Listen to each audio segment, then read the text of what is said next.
Hey everybody. Hello. Y'all, it started pouring over here. As soon as I decided to go live, I was like, oh my God, this is really raining bad outside. So let's hope it doesn't affect anything that's going on in our live right today. But hi everybody. Hello, hello, hello, guys. It's been an eventful weekend. You guys are ready for tomorrow? Positive vibe. You here early. It's early over there for you. Um, You guys ready for tomorrow? Because tomorrow is supposed to be the answer, a reply from the judge. I mean, not from the judge, from the state to the judge in regarding to how do they feel about the recusal of Judge Glanville. The judge is going to be waiting for an answer. So I'm going to give you guys some of the steps of what's going to happen. But if you notice, we talk about what is next for the jury. What is next for the juror? Okay, Mel, we're waiting for an answer. There's no court tomorrow. There's no court, but I am going to court because I'm what? Nosy. I am going to court tomorrow because I want to know what's going to happen. I want to see what happened. I want to know when the paper falls and when it's dropping and things like that. And I'm going to be checking out to see, what's going on. Because, you got to be in the place for you to know what's going on, right? So I'm going to be in the place with my ears to the ground. They're supposed to have until 5 o'clock to submit it to the judge. 5 o'clock, okay? Now, let's talk about the jurors situation. Let's talk about the jurors situation for a minute. You guys know the jurors been out since I think the 18th, right? Let's look at the calendar. It was the week before the 4th, the juror was out. Let's see, what day was that? Let's go look at the calendar, y'all. Let's go look at the calendar and we could talk about when the juror was out. Hold on. Okay. Yeah, the juror's been out since the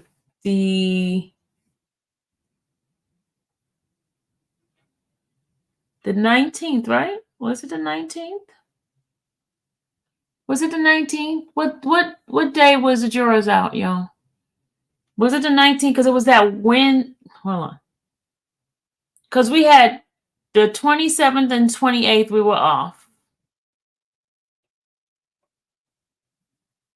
The ex parte, what day was that? Was it the 19th? Do you guys remember? It's been so long ago that I can't even remember. The 19th. Thank you, Parker. The 19th was the last time that it was that Wednesday, the last time that the jurors was there because they were doing motions the 20th and the 21st. Yeah. The 19th. Yeah, okay. So the 19th was the last time the jurors was there, right? And remember, the judge spoke to them about giving them the 2 days, the 27th, the whole week of the 24th, right? And then the whole week of the up to the 3rd, right? So that means as of tomorrow, well, as of the 4th, the jurors are not being paid, y'all. The jurors are not being paid because there was a pause placed on the case. So, what do you think the jurors been doing? Can somebody answer that question? What do you think the jurors been doing? Wait, hold on. Let's back it up a minute. Let's back it up. Let's back out the question. The 19th was a holiday. You're right, because that was Juneteenth. So they've been gone since the The 18th then. They've been gone since the 18th. The 18th. You're right. Thank you. Thank you for reminding us. It was the holiday. Yeah. So it's been the 18th is the last time they were there. So what do you think the jurors been doing? Jessica said they've been online, right? And like the pause, they've been called and told them that the case is on pause, that they're not coming in tomorrow. So do you think if you was on a jury and you get a call telling you that, hey, you don't have to come in, there's a hold, and meanwhile, you're not going to get paid either. What would you do as a juror? What would you think? What would you do as a juror?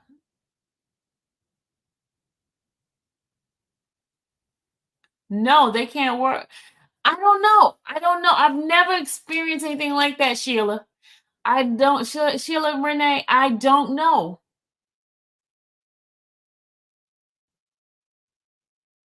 What would you do as a juror? You're not going to get any more money. You're not going to get any more paycheck, y'all. I'm just going to tell you, you're not going to get any more money because a pause means that you're not really on jury duty. You know what I'm saying? You're not really on jury duty because it's a pause. It's a pause. They're not going to pay you weeks and weeks and weeks and weeks of nothing happening in the courthouse.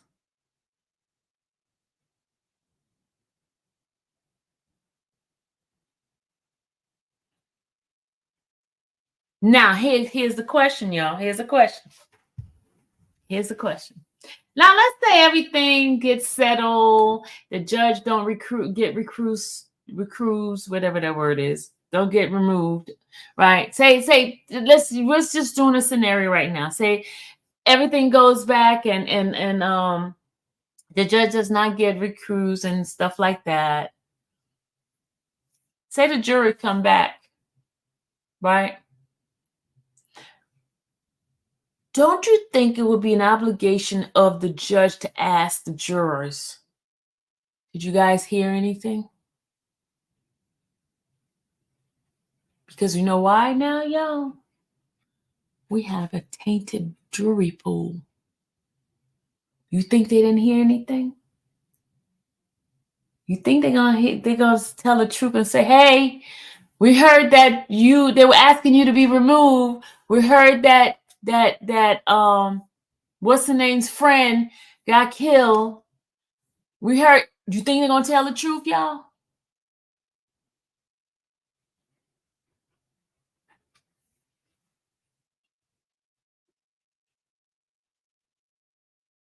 The jury is tainted, y'all. The jury's tainted.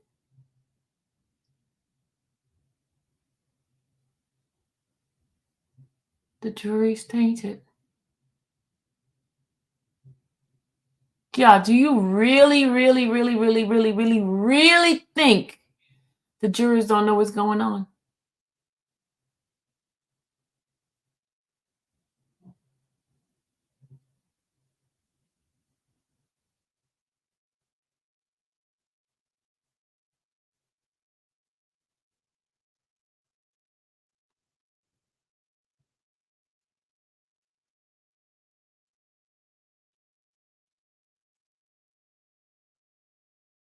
Girl, what they have to start traveling to that other county for court. They got to start over. Did you know that?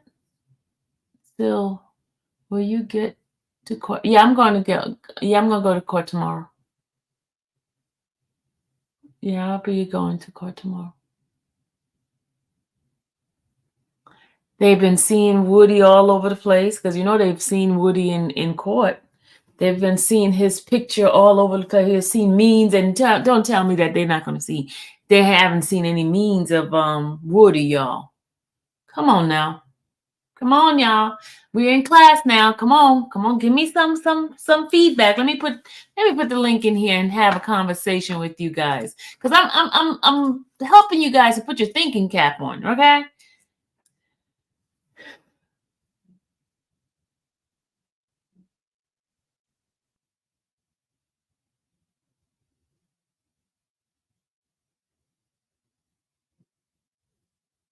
Okay.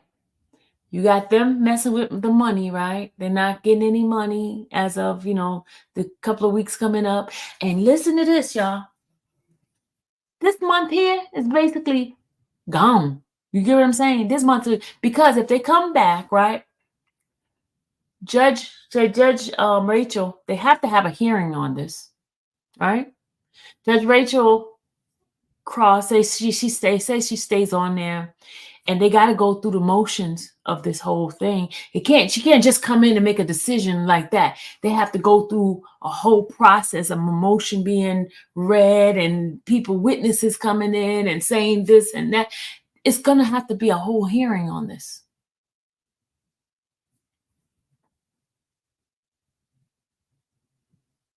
Do you guys get what I'm talking about? Do you think they were a good pool anyway? They look like they were a good pool of people. They were peers of his, jury of his peers.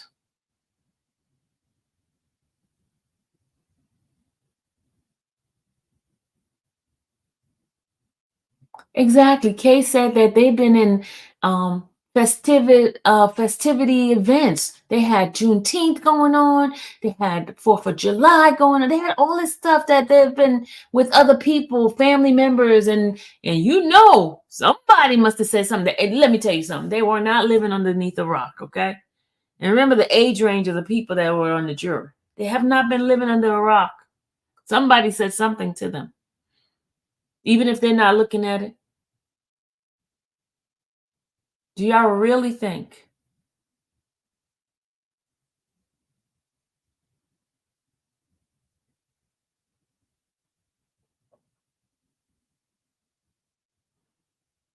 I'm just helping you guys to get your thinking cap on.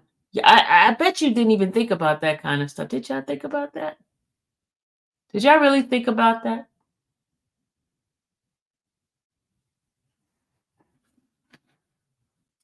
Hey, Tom.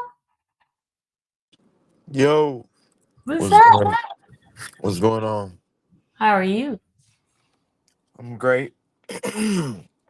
How's everybody doing? Yeah, just to answer your question, I just wanted to say a couple things. I saw you on somebody's live yesterday. I can't remember the name, but you on all type of channels. You blowing up.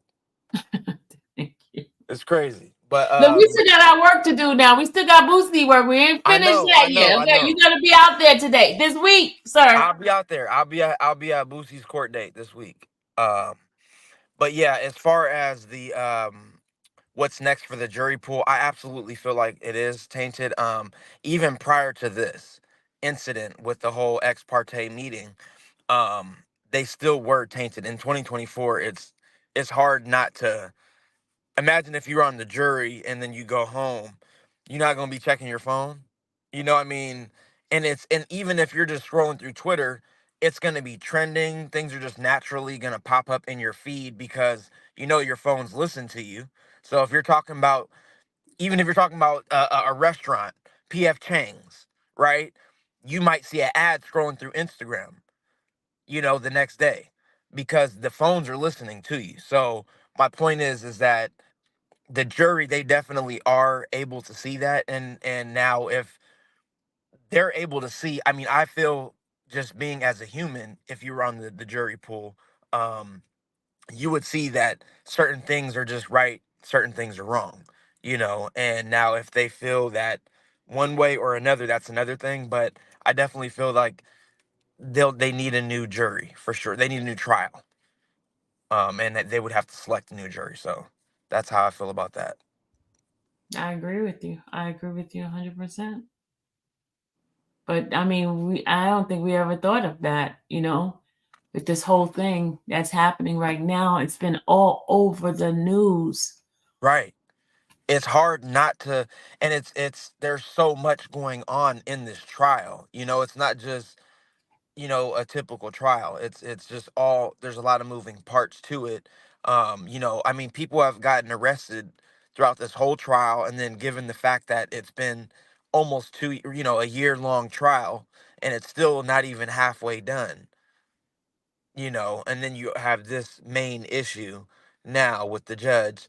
And oh, and then another thing I wanted to say too is, how is that fair or legal to have a judge in Fulton County reviewing the recusal? I don't understand that. And that's their boss. That's their That's what boss. I'm saying. Exactly. So it's like, how could you, if you have a working professional relationship or they're superior to you, and they can damage you. Like, imagine if she says, you know what, I think it's grounds for recusal, and she recuses him, but he's her boss. And imagine if he can pull some sort of strings to, just ruin that her professional career or what, just whatever. So I just think that it should definitely be a judge from a different county, which I don't know how legally that would go about that, but I definitely feel like that. Thank you. Hey, Patrice, how are you? What up, Good Brandy? evening. Good evening. I say that the jury has been tainted since the one juror said that they lived down the street from the barber shop. Is no way that nobody haven't asked her, knowing that she lived there, about this trial, and she not said something or even explained that it was okay for her to live down the street from the barber shop. And I also feel, because this is so international, it's worldwide, that everybody is watching. It's fake accounts. They're not going to be able to get a jury that is not tainted. So I believe the case is just over and they're just dragging it. I agree with that. Now, I do think that like when you're getting a fair trial, it definitely would have to be like the demographics of like Fulton County. You know what I'm saying? And I personally think that this jury was like a good representation of that. It was. It was definitely the next county would be a DeKalb County or even Clayton, because the demographic it has certain minorities and things like that in it. So So Fulton County is primarily black, would you yeah, say? Okay. yes, yes, it's a great amount of blacks. Okay. And that's basically like in the Atlanta area. Yeah, and DeKalb would be another one that's a lot predominantly black. Okay.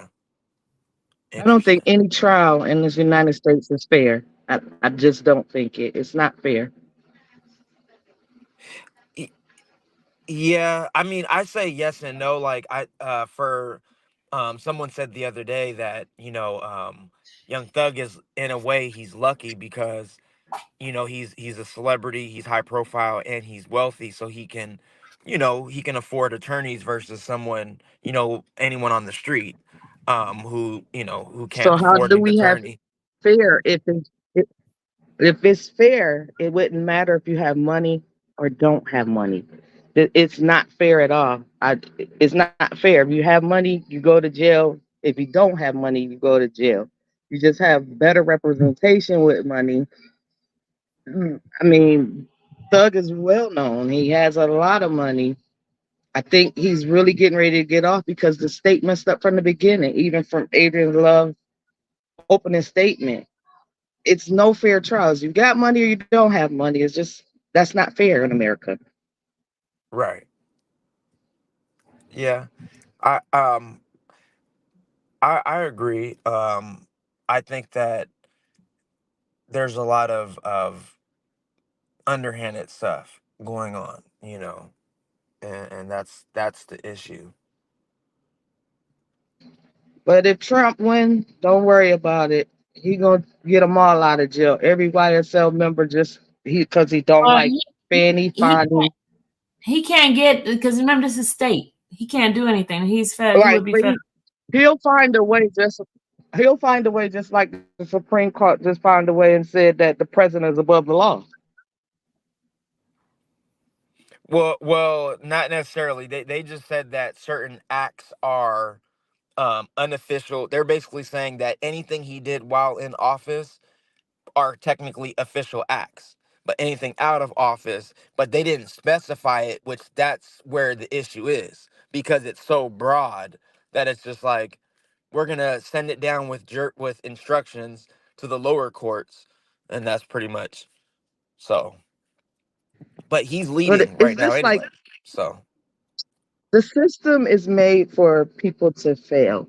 Like one of my biggest issues about this trial is that I see, and excuse me for using race, but it's just as me as an African American, what I see is a lot of African American women tearing African women down just because we have different opinions Hmm. about a situation.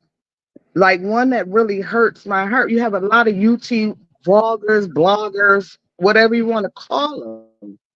And to get on because you have a different view, keep your opinion to yourself or make your own channel. It's just like the Kayla Bumpus.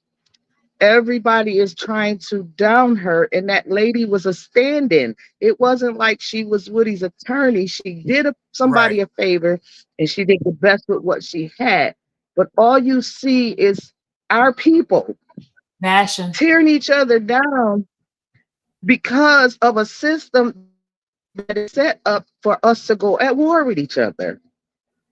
It's terrible that this trial is no longer about the trial. It's about the American people now. Woody, I Woody is. I watch Woody live all day, every day. That man is smarter than what we think. That man knows what he's doing.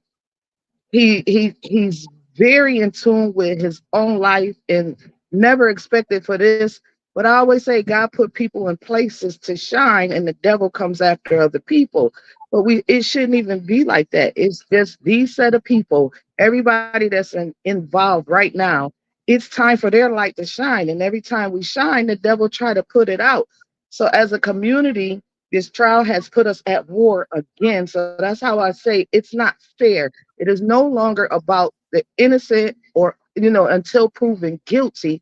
It's about let's beat up a community and make them fight each other at this point because there is no way in God's green earth that any of them judges are sitting there and not saying this is wrong. I watched but the judge get mad on camera. He got mad on camera with the but world watching him, stood up, hollered, screamed.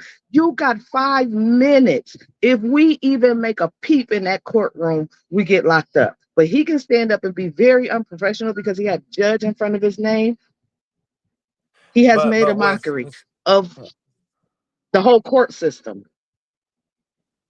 right, and what's interesting to me is, to your point, all of these, when you look at everyone in that courtroom, it's predominantly black. So it's not like Say it again. it's not an 80-year-old, white judge, and it's like, oh, he's old school, he's a white guy, whatever, he's racist. It's that all of them, the DAs, the judges, all of them, everyone's black.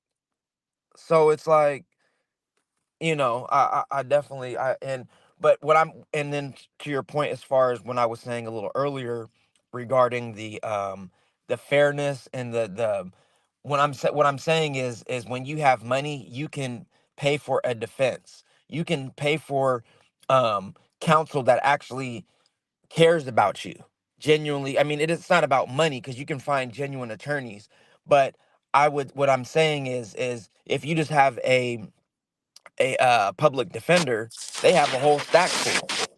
They might have, I don't know the exact number. Let's just say 200 cases. They're just going to get to you when they get to you, kind of thing. Versus if you're paying them and you're high profile, you're going to have a legal team. You're going to have a legal team that actually is in your best interest. So that's kind of what I was saying, as far as that. So definitely having money does help. That's just how it works in the legal system. If you have money, you can get you can get, I'm not going to say get away with stuff, You but can buy you your can way out. yeah, you can lessen your charges. You can, get probation. I mean, there's so many ways that you can get, especially if you're high profile and wealthy.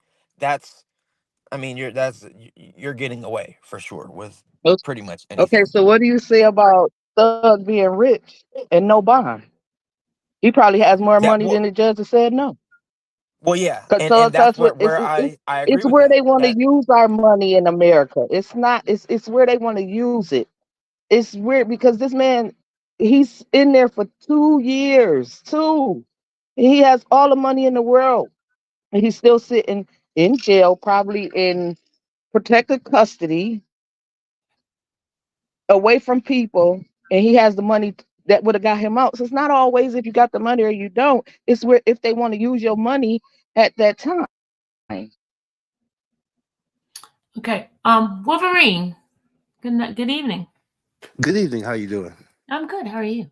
I can't complain. I'm actually a fan of listening to you speak, so I'm glad to be here. Thank you. So, what is your thoughts on this? Oh, well, just to add to the discussion, I think that money does apply a little bit in this case, but I also think that the actual media attention is what actually is being the difference in this case. So if you actually have been in the courtroom, but from the outside perspective, watching this all on the social media aspect, you saw this kind of just like snowballing due to the fact that Judge Glanville didn't have control of the courtroom from the beginning. There's a from the beginning he's like a parent that sets out the rules and say we're going to do this, we're going to do that, we're going to do this, but you didn't adjudicate the rules properly to all of your children with equivocation, meaning that you didn't discipline your younger child is the same you discipline your middle child. So when you had him going back and forth with the defense and you saw him giving an obviously fair advantage to the prosecution, he started losing perspective and started losing gravitas in the case. And that led to the situation that ultimately put the halt to this case. But to just add to the overall point, that the media attention of this case being so long because of the gravitas of how much this indictment is, of so many people and so much different moving parts of it, and the fact that it had to be grinded out in actual real time on the internet, every single adjudication of the judge, every single, excuse me, judgment of the judge, every single thing that happened, it gave people the inside look of what actually happens in a trial and see how Fulton County actually operates, not only on this trial, but on every other trial that, like you said, if you don't have money, imagine how they snowball you, and you wouldn't even get half the pushback that you would have due to the fact that they have high-powered lawyers such as Mr. Steele, Mr. Adams, and you know what I'm saying, and Mr. Weinstein and Mr. Shard, or whatever the case may be. But all to just say to the overall point is that believe is the media attention of and the overall length of this trial that gave the inner example or X-ray of how the system really works and why the system is getting pushback on such a viral and vitriol level from the people, because due to the fact that they know that this is not how the system is supposed to work, and they're seeing it in real time that's not working. I agree. I agree with that 100%. And literally, I think it's to your point on the media attention. That goes hand in hand with, I believe that it's political and it goes down to Fannie Willis, and I think that goes to Patrice on the panel, your point with the no bond.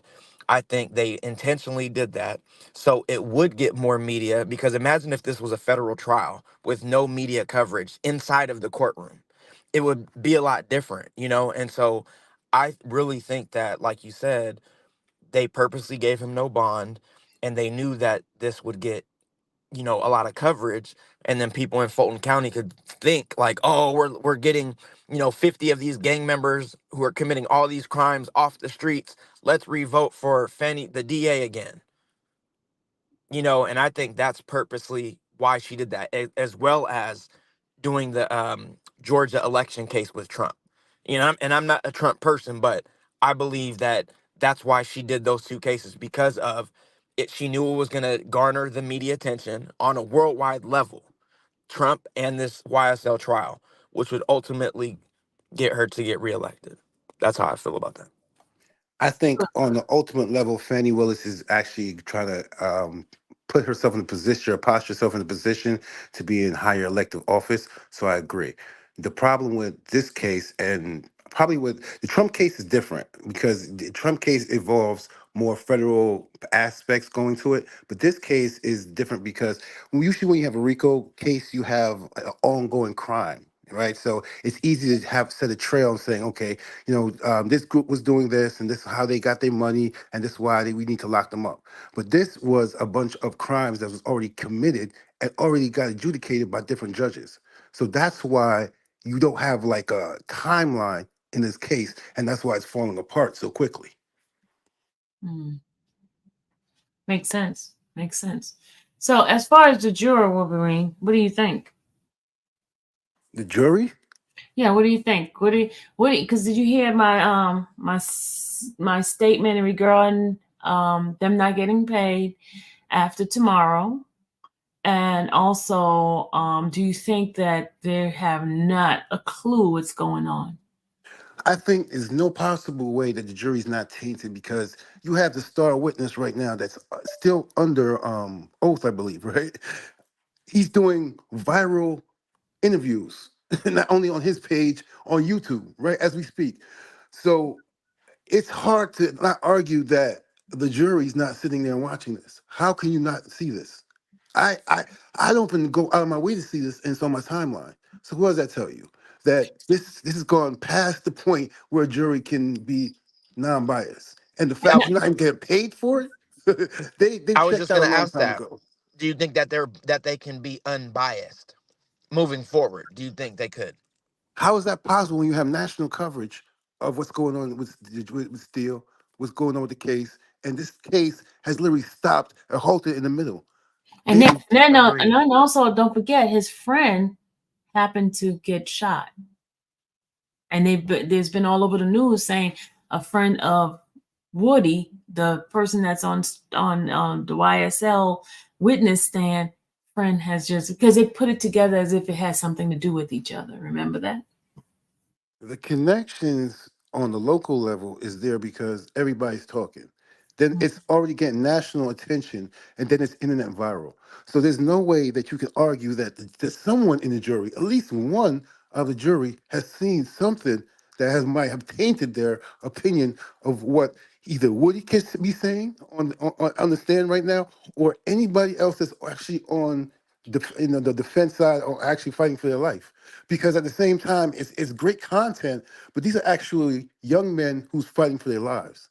And when you look at that in the court of law, did they get a fair trial? If everybody can say, well, they'll be an appeal, but right now they're still sitting in jail as we speak, as we contend whether they should go back to trial. So this is something that's never been really done because we're in unprecedented territories right now. And right now, this has gone to a political stage because every time we watch the trial, believe me, everybody who's the boss of Miss Hilton and Miss Love is watching the trial and see them fumble the ball as much as they fumble the ball. Mr. Steele had enough time to sit there and prepare for this trial, but trust me, the amount of times they fumbled the ball, he could have took time off and played golf, okay? The way they sat there and tried to adjudicate this trial like the whole world wasn't watching and they can do what they want to do and sit there and they would sit there and literally, I don't want to say enable, but Judge Glanville didn't help the situation because he looked like he was tag teaming with them the whole time because that's actually how the court works. So in essence, they're not doing anything outside the norm because if you went to a regular courtroom where there was no law and crime with the cameras up and everything, and there was no fancy lawyers, this is how the prosecutor and the judge usually work. But you're seeing the inside workings of Fulton County right now, and it's looking bad not only on the judge, who should have recused himself from a long time ago, but on the Yep. actual prosecutors and the actual whole district attorney and the whole system of how you guys actually adjudicate cases. Yep. So this is going way above their pay grade, and we're going to see this play out in a higher level because the judges in Supreme Courts, it's a totally different ball game. And I'm just watching Mrs. Infamous Sylvia because she's going to give us the real truth and tell us what's really going on. Straight so, up. so I'm just listening. Straight up. Right in there. Right in the courtroom too. Y'all Yeah, putting the I agree pressure with on me that. now. The pressure's on. We Well, you need do you a good to. job. Thank you. Yeah, you. I think you gave a great analogy as far as you said it's an X-ray of the Fulton County process of how they run their trials. Because if this is going like this and this is the chief judge, how do you think the other judges are? You know what I'm saying? Even though they might not be one way or another, but we have to think if this is the top of the top acting like this, running it like this, how do you think the other trials are going who aren't well known like Young Thug? You know? Um so I think in that regard, absolutely, Young Thug is lucky in the sense that he's getting the media coverage. And I think also too that it it goes back to, in every part of this trial, you've seen that the prosecution had an advantage. If it was an invisible advantage or just a familiarity with the system and the court and everybody, it just felt like there was their home. Like we're playing football, it felt like it was their home team, right? It was their side. We're in their stadium. That's how it felt. Right. And the momentum changed because after a while you feel like they're cheating, right? You feel Yeah. like, okay, are they deflating the ball? Are they the too many? The refs are calling too many too many plays on that other side, to the point where it got to they actually made an actual error, Yep. because all the judge had to do was sit there and tell the defense team that this meeting happened, and it That's would all have you been have a to do. different argument. But he did not. And he allowed Steele to bring it up before anybody else in the defense was warned of what happened. And that allowed this whole entire process to start, because he had to start covering up from that point of how'd you find out that information, instead of sitting there and going on the information that he should actually gave out in the original. But like I said, this goes back to him setting a tone. Judges set a tone in their courtroom. If you set a tone to the prosecutor and the defense that you're going to play it fair, both of them will play it fair. But if you sit there and lean to one side, then one side is going to start leaning into that and feeling they can do things and have liberties that they shouldn't really have in that courtroom. So it's all really on the judge. Thank you. Right. Okay, Vicky, hello. Hi.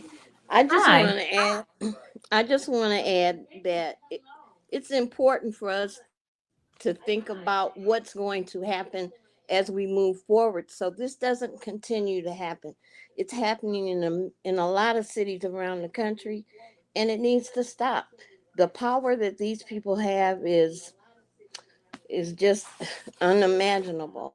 And here we are facing an election year, and we need to focus on that as well as freeing these young men who have been wrongly accused and who are being railroaded into positions of accepting or being forced to accept a plea deal. I've never heard of such. And I'm a senior and I can't imagine any court in the land upholding anything like that, but it's happening. And I think we as a people need to think about that, not as a person of color, but as an American citizen. What are we doing with our supposed freedom of speech and our rights? So I just wanted to add that. And I don't think this jury has not been tainted. There's no way. There are too many outlets for them to receive information. You think he will question them if he stays on? I think they should be polled. However, I doubt that the honesty will be there. I Okay. don't think that they will honestly Oh, answer. Sylvia, not to cut you off, but she said Lil Woody, I guess he's here and he said to add him into the link. There's a link right there, Woody.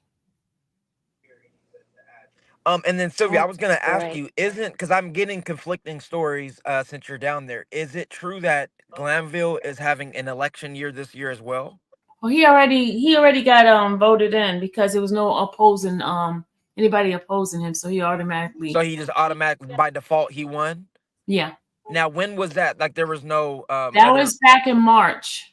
Oh, so he has like what? Is it 4? How many years does he have? His It's term? only, I think, a 2 year term. 2 year term. Yeah. Okay, so probably 2026. Who else in Interesting. Atlanta area is running for an office in that area? For that particular office, there's a couple of them. No, not, You yeah, just for your jurisdiction, policing period. see, I'm not in Atlanta, so I don't know who's running over there. I'm in a different county. Oh, okay. Yeah, don't be Well, telling these crazy people. yeah, I just Yeah, no, wonder that's what the interesting. election thing is there, and is anybody really paying any attention to that um, going on right now? Because that the money they're spending on this trial, wow, and the cases that are backlogged, all that needs to factor in because they're keeping people in jail and they're taking care of them. That's an added cost. I mean, they've So spent millions on this trial, yeah, millions right. of the And then when taxpayers. you yeah, when you look at the area, the economic structure of people, the disadvantaged people, the money could have gone, some of it, there. You know, unfortunately, people do break laws, and you know they have to have policing. Uh, but how this is not even policing. This is just Hitler couldn't have done any worse. So, You know. so, so we gotta look at it like at the end of the day, this is actually double the price because all these cases have already been through the court system already. Like Woody, he's all the cases that he's sitting there bringing trying to bring up on stand with him have been adjudicated already. He already did his time for that. So the fact that now we're going spending money again revisiting all these past crimes that we've already sat there and say, well, this person's guilty for and they did their time for is literally spending twice the amount of money on the same actual event. And remember, at the beginning of this, there was a huge press conference saying that once they get YSL off the street, that the crime rate in Atlanta, Is Georgia gonna would drop. drop Yep. because they were the main culprits behind 80% of Every all the crime. crime. Yep. That's exactly what Well, Fannie Willis said. Yep. I'm gonna I remember step that. away, but I think that when Fannie Willis was involved with that man, whoever he is, I didn't know, but she should have known better. And if she's running stuff, that But says a and, lot about and who selected their them. character, exactly, because think about it, if Right, someone will lie about one thing, it could be something minor. That means that their character, their integrity is altered. they'll do it they'll do something else. You understand what I'm saying? And so if right, Fanny is willing to cheat cheat with a married man and hire him, pay him just to get kickbacks, and and then she's saying she was paying in cash and things like that, which she probably got a large sum of that money back. So my point is, and it to go back to the political thing, it's like that's what it seems to be. She was using that as leverage, as these two trials, like you just said, brother. How she said 80% of the crime, she's using that as leverage, as YSL is committing 80% of these crimes on the Atlanta streets. yeah. Well, we know that could not even be so. However, I just pray that this will all be over soon for everyone involved, and I'll be watching.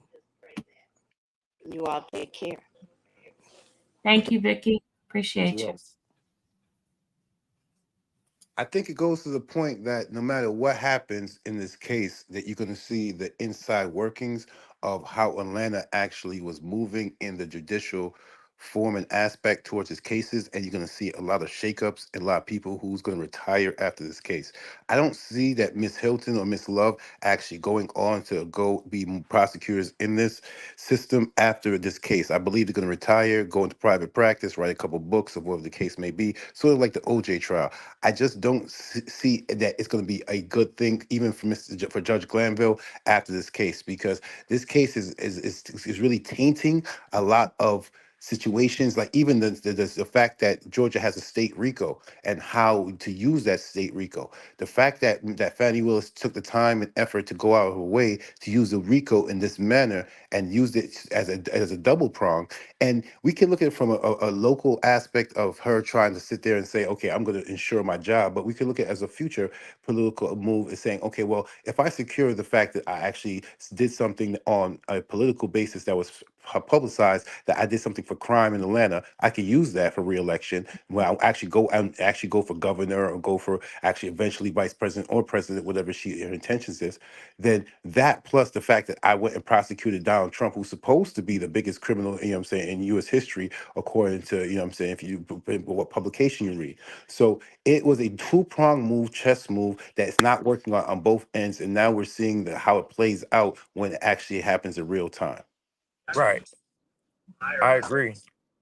I agree. And Sylvia, yesterday the panel you were on, Randa, if I can't remember the guy's name, can you put it in the chat? That was That Nick. panel, That uh, was Nick. Nick, yeah, Nick, great. I subscribe to him. I like his stuff, his content that he gives. And but specifically when I was watching that, Sylvia, when you were up there with Weinstein, attorney Weinstein, what was interesting to me was how he was saying that the prosecutors were basically doing stuff like giving discovery like literally to the deadline, like 10 days before trial. Like if that's the legal number of days they have to give it, they were waiting to the last minute to hand over a lot of the discovery. And he was saying like months in, they were getting discovery literally months and stuff later. So they've been playing a dirty game this entire time, and they know it. Okay, I'm gonna read this word. It says DA Love realist ex parte meeting with the county courty day 88, 5 hours and 40 seconds into the trial. She told herself. All right. Thank you for the super chat. Glamour, what would you like to say? You're muted. You're muted. Hold on, let me unmute you. Hold on. To someone else for 1 minute, and I'm coming right back. Okay. All right. I did drop the link for Woody. Did he pick up the link or what? I think he probably trying to get in. I sent it to him on his DM, and also I dropped it in the chat. So I don't know what happened.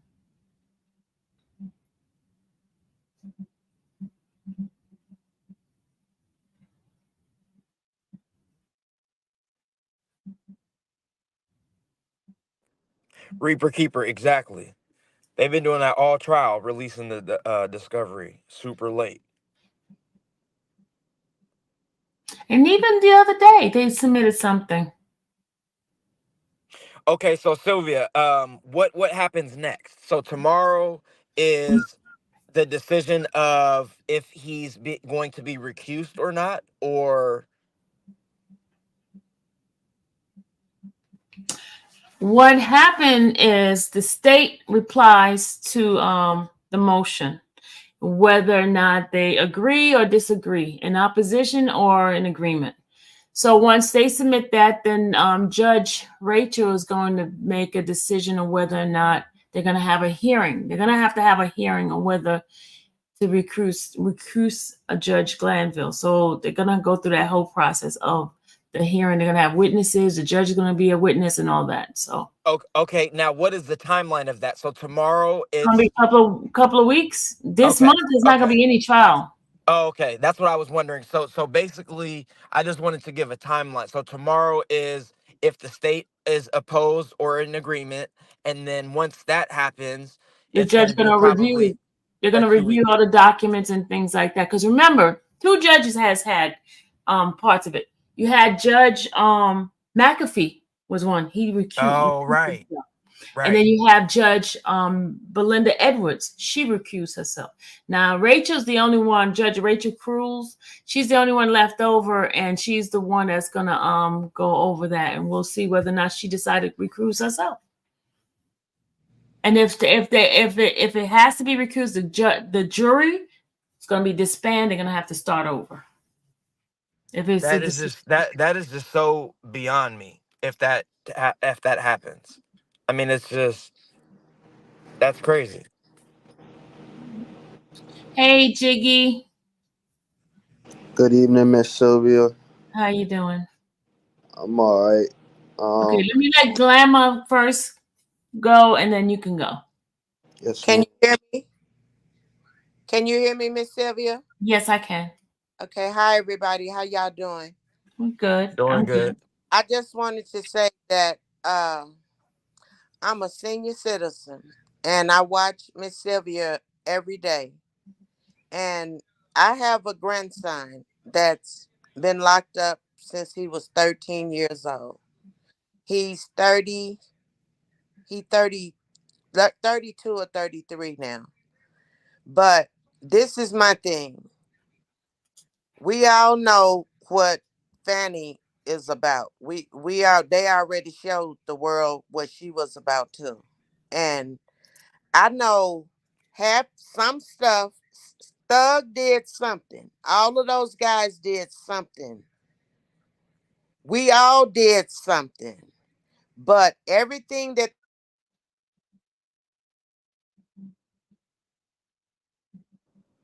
You cut out.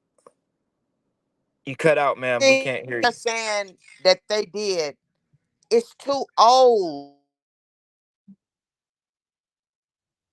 She went out again. Yeah, you cut out again.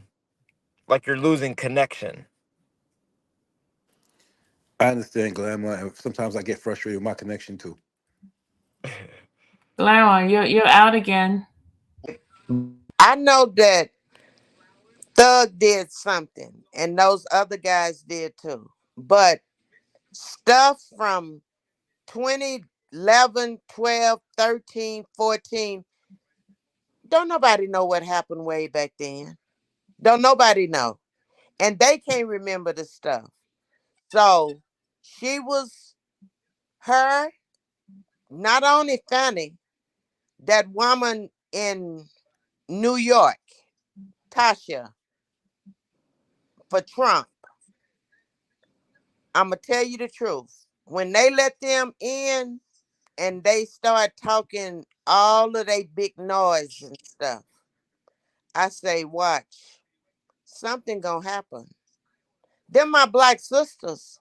I love them, but you can't get on the podium and start thinking that you all of that. Look how fast they bought Fanny back down Oh, for giving that man their money. humble My, her ass, real my quick. mama Hey, always no Oh, told, cussing, excuse me. Dom. My apologies. huh? Dom. Humble her. My apologies, Sylvia. I forgot. My mama always told me the same people you meet going up the ladder, you meet them coming back down. And I want these kids out of jail. I think, I believe in my heart that they have learned their lesson. The reason all of this got screwed up and everything, and now it might be a retrial and the judge gonna be gone. They gotta start another DA or something. The cover been pulled off for the whole Fulton County, and God's sick of it. So now he finna expose them. Okay, just watch what I tell you. He finna expose. Amen. But I want them out. Let him out. So what would he say in his music? That's his money. He take care of his mama and them. His that Amen. sit in the courtroom and cry. That's her baby. Okay? Mhm. I've been there, done that. I know what the mother's going through. And I feel bad for her. But let it so what? Cause they can't rap and our boys can rap, then they get mad and the words they say in the music it's wrong and they was promoting gang violence. They promoted gang violence on January the 6th at the White House. Okay? And he's still running for president. Y'all have a nice night. Thank you. Good night. All right, Jiggy, go ahead. Nah, I just wanted to ask you a question. I seen you live with Kayla earlier. What you think? What you think about her newfound stardom and YouTube schedule? What do you mean? I'm not sure what you're asking. How do you feel about it? How I feel about her doing YouTube? Starting a new channel. Correct. I don't think it's a problem. I say go for it. Why not? You don't think it looked bad or seem off or fishy? No, it doesn't seem fishy to me. The reason why I think it's not is because that ex parte meeting was not something you can prepare for. Every attorney has said this is one of its kind. This we have never seen this. I've been practicing law for 30 years. I've never seen this. That's what all of these attorneys are saying. So it's like to me it doesn't seem like it was plotted or planned or anything like that. Now, is she taking advantage of the opportunity that's at hand right now? Yeah, and but who wouldn't though? That's her right, and I think anybody in today's age in 2024 would do the same thing. I mean, it's just starting a YouTube channel. I mean, she's not everybody can do multiple things. Sylvia has covered all types of things, all types of topics. So I mean, I think it's Yesterday she was live with Woody, and today she went live with Jeff's sister. That just looked weird. If you ask me, in my opinion, I think that everybody should have the opportunity to profit off of this the way that everybody's already profiting off of this. Law and crime is profiting off of this. All the media publications, whether it's syndicated now locally or nationally, are profiting off of this. If people have a firsthand experience and you can get a firsthand experience from somebody and you want to invest into that, it's okay for you to sit there and go do that. So I'm not against anybody opening up a YouTube channel if from this case and want to express what's going on from their opinion. Now, if long as they follow the legal aspects that's been laid down and they're not tainting the case, I have no issue with it. That's my caveat. But besides that, I know how little everybody gets paid that's involved with this case. So if you're sitting there, no disrespect to Miss Sylvia, but if you're sitting there every single day watching this case, right. It's a lot. there's a cost It's to it. You draining. know what I'm saying? Yeah. So This shit I draining to watch. Imagine being in the courtroom.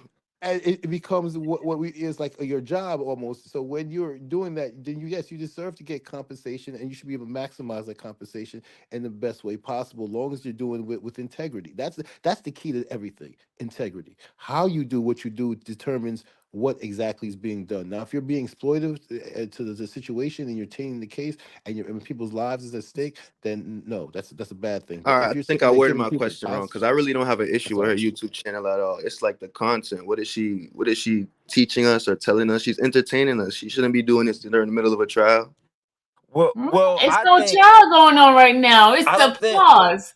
Well, yeah, and I from what I've seen, the couple videos that I've seen, she said that she wasn't only gonna just be covering this topic. She wants to do She all ain't types of covering nothing things. though. Like today, what she's talking about, a shit from 8 years ago, a case from eight Okay, years you ago. Oh, okay. pressing I'm not Jamie, and sure. come on now.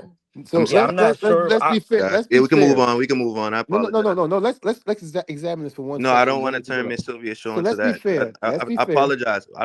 Please move on. Let's be fair. There's people who want the information, such as yourself. That's why you're on this platform to begin with. And there's people who actually have information that can give you unbiased information. Not every time you hear information, by the time it gets to you, it's being swung either way. So when you hear somebody actually giving unbiased information directly from the source, that you shouldn't question that source. You should value that source, and that's what brought you to this channel in the first place. If she didn't have gravitas behind what she was saying and reporting, that you wouldn't even come here and try to challenge her on what she's saying. So We could by agree you to disagree. challenge her, but no, we can agree to disagree, but the fact is always reality at work, and reality is always emotion. And the reality is you're here right now speaking in this time and period because she brought gravitas to the situation enough for you to sit here and try to question her gravitas on the situation. So for that, we have to respect the platform at least. Now, if you want to say what's Question her going motive. on, My then you that question. by all means, then make a list of 55 different thousand people who's doing the same thing reporting, but doesn't exactly. have but no, but doesn't have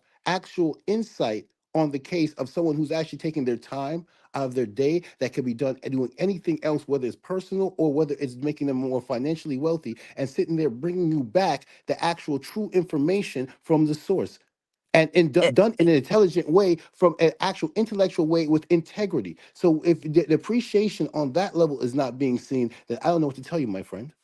and not only that, people are forgetting she is an actual attorney. You see what I'm saying? It's not like she's just some person that's just speaking. She's an actual attorney. Not only that, I think the issue that people are having, because there's nothing wrong with the YouTube and her expanding her horizons. I think what people are having an issue with is how soon, how quick it is, because it's fresh. That's what a comment just said right now. That's kind of what I think too, is just that it was so quick. But I mean, I don't think there's nothing wrong. And she even said when she had Woody up there prior, she said the state is watching this, that, and the other. So she's definitely there for the client. You see what I'm saying? For the person. I don't think she's doing nothing malicious. That's not what I've got. Not the vibe I've got from it. History lesson for those who don't know. History lesson. There was a case called the O.J. Simpson trial, and the O.J. Simpson trial was sparked 24-hour TV, as you know, as CNN and as on Fox or whatever the case may be. Before, there was a 24-hour news coverage.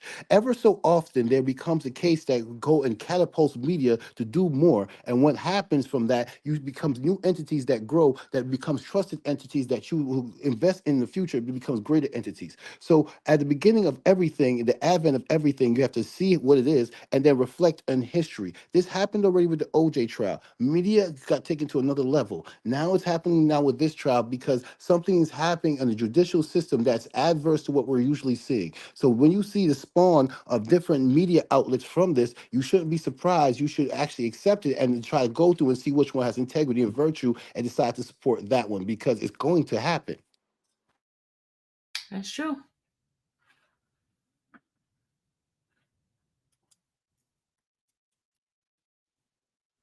Respectfully. Yep.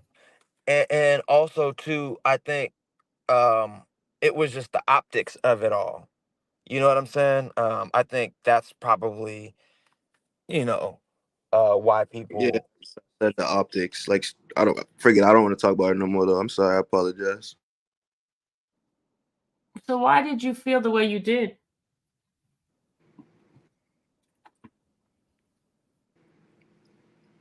Like I said, it just looked funny and off. She's on a YouTube channel. She went live with Woody, and today she went live with Jeff's sister. Like that thing. Bias is I, not the word I'm looking for. Then I don't know. but this is what I think, right? I think put yourself in her situation, right? If you just stand an attorney and the whole thing goes sideways, of course this is a very high profile case. On top of that, she's a good looking woman, so she's naturally going to draw that attention, right? On top of the whole situation. This is literally, attorneys are saying they've never seen this in 30 years of work. Like, this isn't something that just happens regularly. So if all of the spotlight is on this one person and she thinks, okay, I could capitalize, I'm an official attorney, right? And I'm getting all the publicity, why not start a Why YouTube not? channel? And if Yeah. I have access to other attorneys, the actual attorney that I did the favor for, I can get him on my channel. I know it's going to garner attention. It's going to garner views because people would love to hear directly from From the him. Yeah. source rather Mm-hmm. than a third party or word of mouth. So she got Melnick right on there. She got Woody on there. She got Mm-hmm. Sylvia on there. She got Dora on there. I commented. I said bring Dolly on there. Like, if you have access to people, why not? Mm-hmm. Why not? Mm-hmm. So I mean, I don't see an issue with it at all. Now, if she's violating any of the defendant's rights or leaking certain information to the public, that's obviously privileged. Then yeah, that would be an issue. But she's clearly said it multiple times, from what I've seen, at least. She says they're watching and this, that, and the other. Prior to anyone speaking. So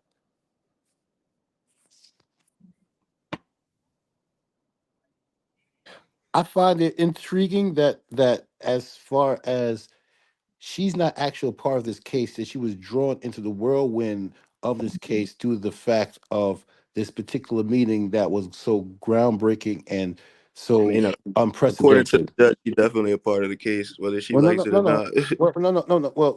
We're talking about the origins of the case. We're talking about this case has been going 80, 100 days in now, and she's actually only been part of it since what we're talking about day 88 or Mm-hmm. something of the sort. So we're talking about the full spectrum of the case. She wasn't really part of this case, especially when she wasn't an original lawyer. She was asked to step in for a one particular situation. So is she giving her experience of being caught up in one of the most publicized cases of our time, of our particular moment right now? And her capitalizing on her moment, I'm not mad at her whatsoever. Like once again, I don't think that she I'm not has. mad at her either. I'm confused by it. I don't get why I keep saying I'm mad. It What what doesn't what what offend me. what I'm just genuinely confused. Why are you what? confused? That's the question. If we're all in agreement that all this is unprecedented, right? In new times, this, that, and the third, why is it so alarming for somebody to say what I'm seeing with this is unprecedented too? If the whole trial is unprecedented. What we're claiming bias that there's no actual bias there because she has no actual allegiance to anyone in the case, but the only person I she has said, allegiance to I is said, I her said the client. optics of it looked wrong. That's what I said. I said You three say it times looks she went live wrong. with the Well, correct. that's what I said. I said the optics, it And could then I look said that three way. times that she went live with Woody, and that's the biggest red flag to me. Like But that's there's weird. nothing, there's no There's information. nothing morally, legally wrong with it. It looks bad though. That's my point. It looks bad. What do you understand? Do you understand? You have to understand three things that's happened. Number one, that's her client that she's going viral with, and that's the only person legally she has any obligation to in this whole situation. So long as she's And okay. then she went live with the defendants. All right, bro. No, I'm just Well, he's breaking not it a down. defendant. Lil Woody is not a She went defendant. live with the defendant's sister. That's what I'm saying. No, no, that's something But totally different, That's right? why is that an issue? that's a She was on the defense. Now, okay, from what I have heard, just from the information that I've seen, she's not. She was just a stand-in for Lil Woody. She was Bro, I'm not. not saying That's she's not breaking her any laws. I'm particular not saying what client. she's doing isn't right. I'm not saying she shouldn't get bread. I'm saying right now, they're in the middle of the trial. It looks funny to me, and we could agree to disagree. Yeah, it to me it just sounds like you low key hating. I don't know, but How that's am I just hating? I just said she. All right, bro. Oh, I'm that's what it I'm sounds not like. saying you hating. That's I'm just all. saying that if it was a prosecutor or maybe one of the defense team that was actually on was someone who's actually on trial, then it'd be But something different. But this yeah, due to but the what fact you're this not is a understanding witness, is something it's the different. content. It's the information that's being said. The district attorney love Judge Glanville could go do an interview tomorrow, he and that's has not done an issue. interviews. He has done. That's what I'm saying. In the He middle has of a trial, the judge, what's the judge's name who's handling the Trump Georgia case? He has a YouTube channel. What's the guy's name? The judge, Sylvia. say it The again. judge, who? What is the judge's name who's handling the Georgia Trump case? The judge.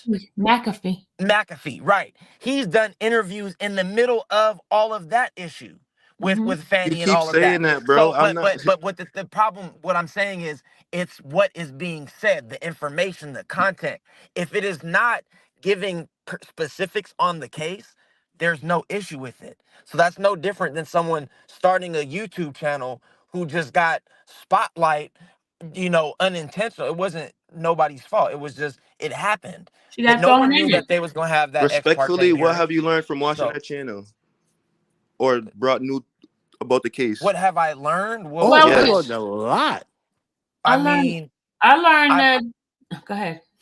sorry, okay. From the few I've seen, like two videos, I think, and that was the one with Melnick, Woody, and then I think it may have been one other one. It was only one or two that I've seen, but that was helpful to see insight, to see them respond, because she actually asked Melnick questions regarding, what kind of a few questions on what happened, and he cleared up a lot.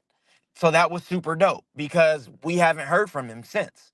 And Mm-hmm. then she obviously had Woody on there, and I thought that was dope because you got to see his perspective. And the one most important part that I loved when Woody was on there was when she said, "Is the transcripts complete?" And he was shaking his head no. That right there, that's all I needed to know. That's it. So I did learn a lot. Just that right there told me a lot. There it You know, were so I mean, that's me personally. I can't speak for nobody else, but that's how I feel.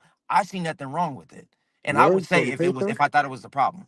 Words on So paper in a transcript is always great, but when you have contextual information of people who was there in first party, and they could tell you the actual presence and tension of what was in that room, and even worse, to tell you that was something left out of the actual written transcript, then we need people like that to actually step forward because those are whistleblowers to the actual system. That is a system what we call railroading somebody into doing something they don't want to do. Now we know that he's being used as a pawn due to the fact that he didn't want to testify. He was pleading the fifth until the point of Friday morning when they hit him with the immunity agreement. He didn't have to. He didn't want to sign any immunity agreement. But this was a political justification by justification, excuse me, by the DA to sit there and say, you know what, we're going to put him in the position that he can't plead the fifth, that he has to say something on the stand. Now, once again, he's being used as a pawn. So for him to come out afterwards and to speak on that, he's just taking the leverage and advantage of all the pressure that's being put on him to do something that he doesn't want to do. So to put it in other words, he's reclaiming his time. So I'm not mad at Mr. Woody Hey, for reclaiming his time, okay? Because he was put under undue pressure to do something he didn't want to do, to only to firm up someone's whole belief of theory of what happened in different crimes because they have no real empirical meticulous evidence to sit there and say this is what actually happened. We have the DNA evidence to prove it. We have the phone records to prove it. They don't have any of that, so they have to go by testimony that they're using from different witnesses that don't want to testify. And this no, is they what had Woody happens. telling them shit for years, and now he just doesn't want to do Can it in you front of stop them. That's cursing, what happened. please? I'm sorry. The projection of this case was off from the get-go, from the mere fact that they had to use lyrics to try to prove their case of their theory of the case. From the mere fact that you didn't have an empirical evidence to show that this would happen step by step and can form a timeline of how this was progression of a gang to prove that it was a Rico, that was the leak in the whole entire ship from the get-go. So that's why we're here in the middle of the ocean and this ship is sinking and we don't see land anywhere on any side. We don't see land for Judge Glanville. We don't see land for the prosecution and the DA's. The defense is already know that they already have the appeal, but they're trying to get this thrown out before it gets to appeal. And the whole time, remember, all these defendants are sitting on a small locked up island where they're away from their family for 2 years. They're already doing time for a crime they might be adjudicated of to be not guilty or to be thrown out altogether and probably not brought back to trial because of prejudice. Preach it. Preach it. You preach it now. All right. Patrice, go ahead. Jiggy, my beloved king, we do. We will agree to disagree, but you asked one of the questions of what have we learned. I'm going to Yes, go back ma'am, I from did. some little history. I'm going to go back from history that Rosa Parks and all of our ancestors have been going through the same thing that Kayla is going through today. She's already had all her channels. But I think what she came to do is authenticate herself because we have African Americans always feel that we need to prove ourselves. She was very quiet and everybody was hollering. She needed to do more. She didn't represent Rudy. She didn't do this and she didn't do that. But what I learned is that an African American woman who's paid thousands of dollars to get her a license is very nervous about losing her barcode for doing a favor in a trial. We all have our own opinions and they are ours. But you also have to look at when you're put into a position, it makes you react in certain ways. So she reacted to the best of her knowledge. I'm learning the law from her. I'm learning what is true, what is not true, also from Miss Sylvia. These are African American women getting up that could care about the people that they interact with. I understand it happened fast. Yes, it did. But it also happened fast right before our eyes that she was might have been ready to be in contempt and lose everything she ever worked for in her life. So I don't think she's out here for glow. The lady got a elevator in her house. I don't think that she's out here for money. I don't think she's out here to promote her business. I think that she's a scared African American woman and that she's using the energy from us to make her go step by step. She's also bringing people onto her life that we hear about on a trial and we can't put a face with the name or see the effect of what's going on with that community that is being affected way more than our opinions matter. I don't think that a lot of people are just looking at Miss Bumpus. Oh, she's trying to get the fame, she's trying to get the code. This lady done did all the hard work to get where she was at, or she had never been in that courtroom. She's afraid. She don't know what's gonna happen to her day to day, just like Thug, don't know, and all those other defendants. So yeah, we can agree to disagree, but sometimes before we make it our own opinion, we need to learn the facts, and you'll understand and stand out of confusion. Because when a storm comes, we got to wait for the rain to see the sunlight. I agree, and I Yes, simply ma'am. say seizing the opportunity. And Sylvia, you know about that. You gotta, and sometimes if you're put in that position, and imagine if she was put in that position and wasn't, and she fumbled it. So you always got to be ready. So stay ready so you ain't got to get ready. And I think she's seizing the opportunity, just like anybody. I would tell anybody to do. Do you blame anybody for getting caught up in this whirlwind and finding a way to shoreland? Literally, It's just this like I just want to ask. Can I ask Jiggy, why are you on the platform? Because we can say the same thing. Why are you in the inbox when you could have sat in the chat and voiced your opinion that way? So I'm just degree or disagree. I say you might be looking for 2 minutes of clout. I asked Miss Sylvia a question. Actually, that's what this originally started from. No, no, but what I'm saying is I'm just giving you an analogy. Like you were sitting in the chat, you could have got a number, put it in the chat, but you wanted to come up, be seen, be heard, This is get not my answers, and first time talk up this there, out. wait. So if I was no, but listen, what I'm saying is I can say from my opinion that we have that you come on here and just to get clout and be seen. Maybe you'll be on the YouTube No, I, I, in a I couple of respect Miss weeks Sylvia's. with your opinion. I genuinely respect Miss Sylvia's opinion. That's why I asked her the question. It wasn't No, I from. understand that, but It wasn't I'm from just a showing place. you It another wasn't challenging. from a. It wasn't analogy. from a malicious place. It was a genuine No, no, she's question. not challenging you personally. She's giving you a No, it metaphor. sounds like it So though. no, Right. but understand what she's saying. She's giving you a metaphor so you can No, understand how right. your perspective might be challenging what the intentions of what Miss Kayla is doing on her channel. She's just giving you a perspective like you could say, well, she's just doing it for clout, as she can say, well, maybe you're just up here for clout. So from an outside perspective, we can all project of what we think was going on, but we have to find out what's actually going on with that person, the integrity of what they're actually saying, and then Thank putting you it for out as a summing it up content. for me. No I agree problem. You do with a that. lovely job yourself. Yeah, you summed it up right. So let me ask you this, Jiggy. What is your thoughts on the jury? Do you think they're tainted? What do you think? Do you think Young Thug and him is guilty, innocent? What is your thoughts on the trial? I think the state What's hasn't your proved they say? done anything yet. I don't know if he's guilty or not, but I know they didn't prove that. So Okay, so you didn't answer the question, the jury question. Say that again. It was a jury question. Oh no, I didn't hear that one. The I question said was, go ahead, Don. no. I was just saying. Do you feel that the jury is tainted? One, that's one question, and then two, moving forward, let's say, let's just say that they kept Judge Glanville on there, the current judge. Moving forward, do you think the jury could be unbiased? Meaning, like, do you think that they would be tainted moving forward? Do you think they're tainted before, and then after moving forward, do you think that they would be tainted? I kind of think, yeah, I think they are tainted, but like they were forced to be tainted. This shit's everywhere.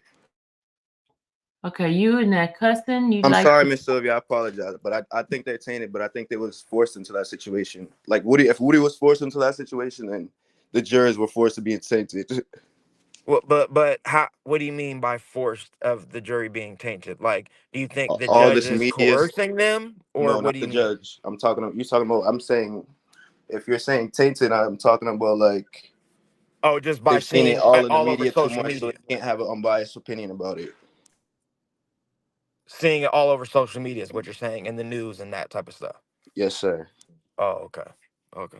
I definitely Just curious. see the impressions that Woody gets by himself, when he just actually goes online, or every time he's actually said something in the courtroom that has been so funny to us that it's actually gone traction throughout the whole entire social media spectrum. So it's hard to believe that anybody who leaves this trial who has a phone, I don't care if you have a flip phone at this point, that you don't get some kind of access to it. Now, the antics of Mr. Steele only amplify this to a national level where everybody now who has an opinion on the law has now started to weigh in, which only amplifies all the impressions that this trial was getting in the first place. So it's gone from the entertainment music realm onto another judicial realm where it's become national attention. And now they have actually linked this trial through Fannie Willis with the Trump trial.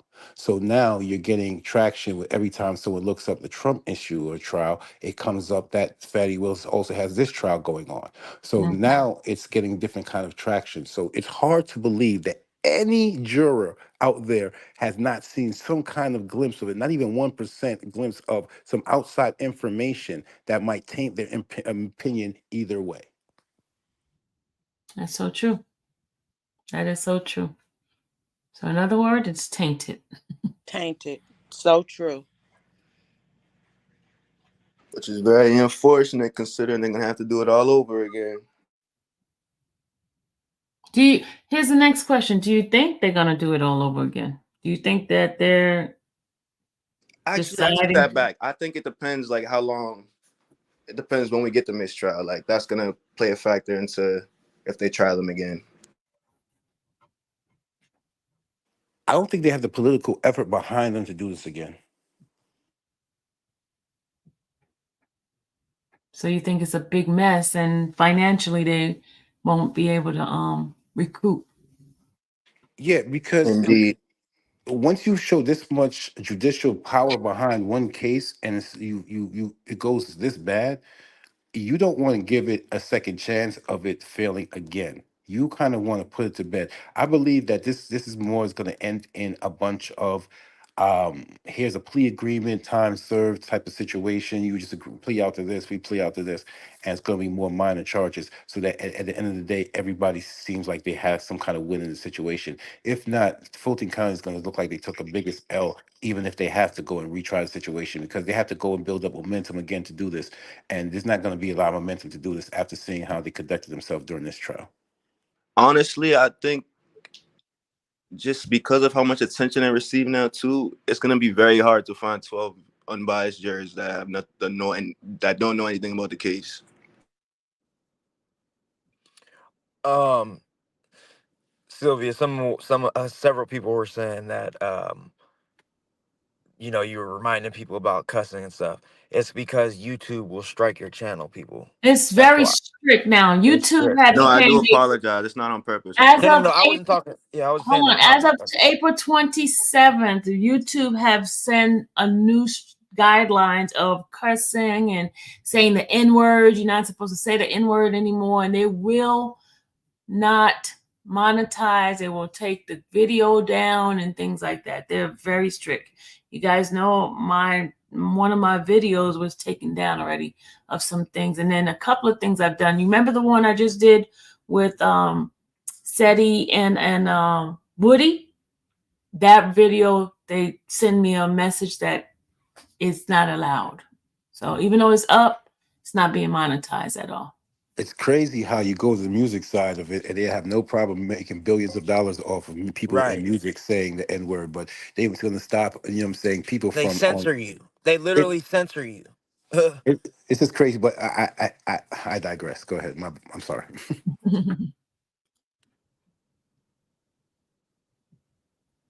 Now go ahead. You were saying? Oh, I mean, it's this whole trial has been about censorship in one way, one shape or the form or the other, right? The mere fact that they started out with getting so much press because they were going to use the lyrics in this trial set this trial on a trajectory of that they needed to have seriously hard evidence to be able to prove this, because if it was just going to be based upon lyrics, then it was going to be a First Amendment issue to begin with. So the mere fact that we're here at this point and juncture in this trial is not surprising, because I don't know how they sewed this together, expected it to actually get to the actual finish line. There's no possible way that they had all these witnesses who told them that we're not going to testify the way that you want us to testify, and you're using their former testimony so they can get out crimes, so they can get out of crimes, or whatever the case may be, of crimes they already did time for, and think they're going to come back here and have no pressure on them and somehow testify the way that you want them to testify. That's just usually not how the court system works. Usually someone has an impending charge. That's why they get on the stand and they start testifying and telling what they're supposed to say according to what the prosecutor wants them to say, because if not, then the impending crime will usually be on their head. But because of the way that they worked and gave a multiple of people charges, and then went and gave a multiple of people different deals to do, and then try to use these people in these deals to come back and prosecute the people that they actually wanted to, aka, we're just going to use a big net so we can catch the one fish that we want. We're just going to use a very big net, and then eventually we're going to whittle it down to the people that we can feel like we can actually get something on. That's And exactly what they did. this is led us to this point where now that we don't have to see the actual thread of crime that they're talking about. We don't have a timeline. We don't have any witnesses that actually told us any pertinent information. We don't have any money going back and forth to show that there was some kind of pushing or some kind of YSL is supposed to be a gang. They're Yo, supposed to be a trade of gang. And when it comes to gangs, there has to be the reason why there's a furtherance of the gang for the Rico. Where is the furthest of the gang, and there's being some kind of chain of command and money being passed in that direction? All we're seeing is individual people committing individual crime for their own individual gratification or their individual enrichment. We're not seeing anything that's actually doing it for the whole entire gang, and that is where the Rico is falling short. Once again, we have to examine why we're using the RICO charge to get these group of people of crimes that's already been adjudicated by different judges and people have already done time for, to try to get some people that we don't actually have real crimes on.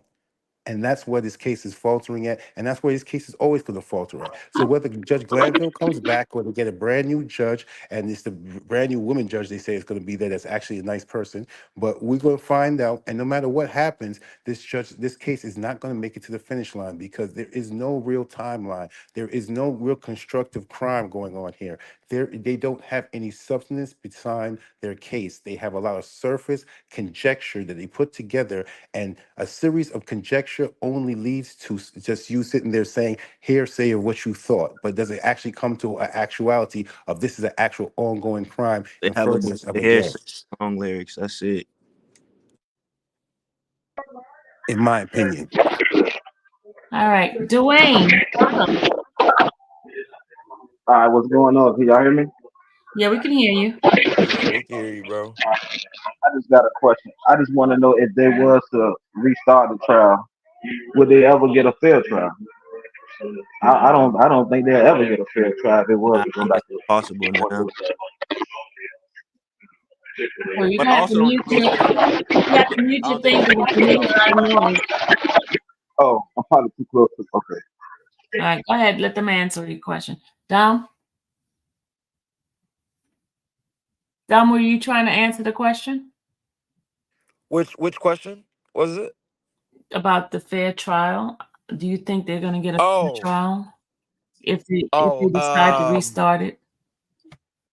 if they decide to Like restart it, if it's now, recuse and then they start a new trial, do you think they're going to get a fair trial?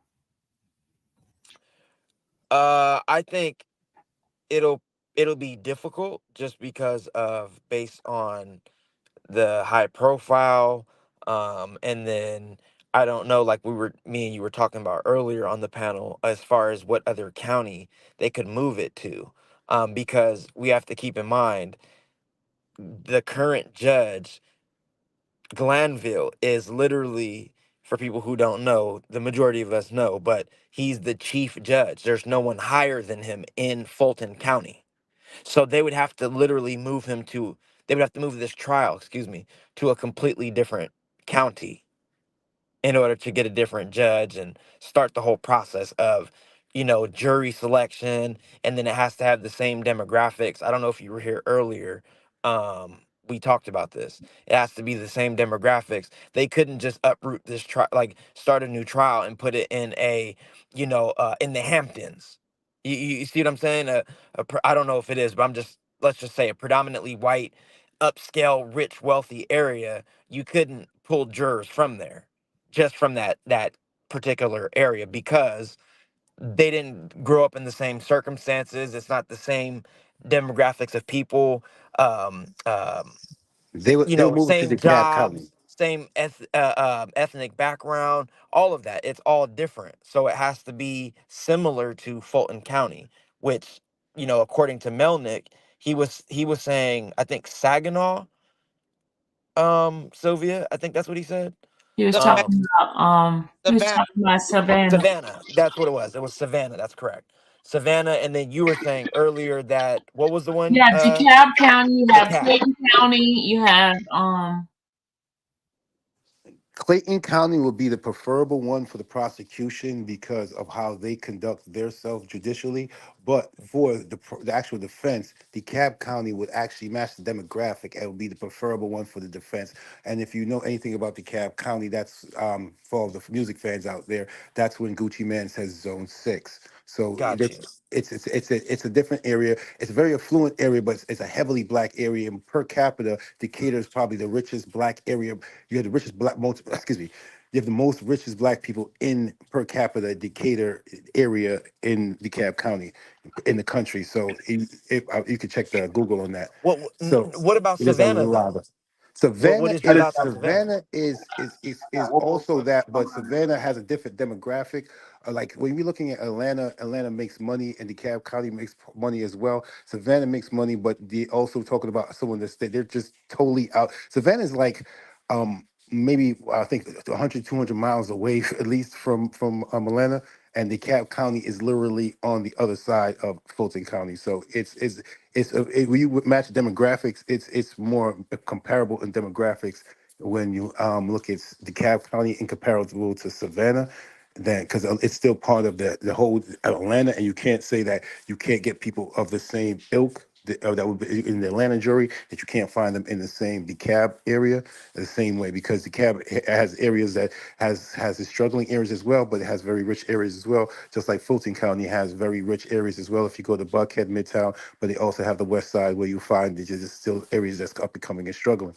So when we're talking about demographically speaking, that DeKalb County is where the defense is where probably want to go, but it is an argument for Clayton County for the prosecution, and they would want to argue Cobb County, but it's kind of hard for Cobb County because the demographic is kind of different. It's more YT compared to where Clayton County, they have a lot of more of a demographic as far as black people, but as far as the way that they adjudicate their cases, Clayton County is much more heavy-handed than DeKalb County. So the prosecution will most likely wouldn't want to go to Clayton County so they can get their way. And if you just have to Google Right. Clayton County and look at their sheriff and see all the trials and tribulations they're going through with that and how Right. he's doing jail time, then you understand what's going on there.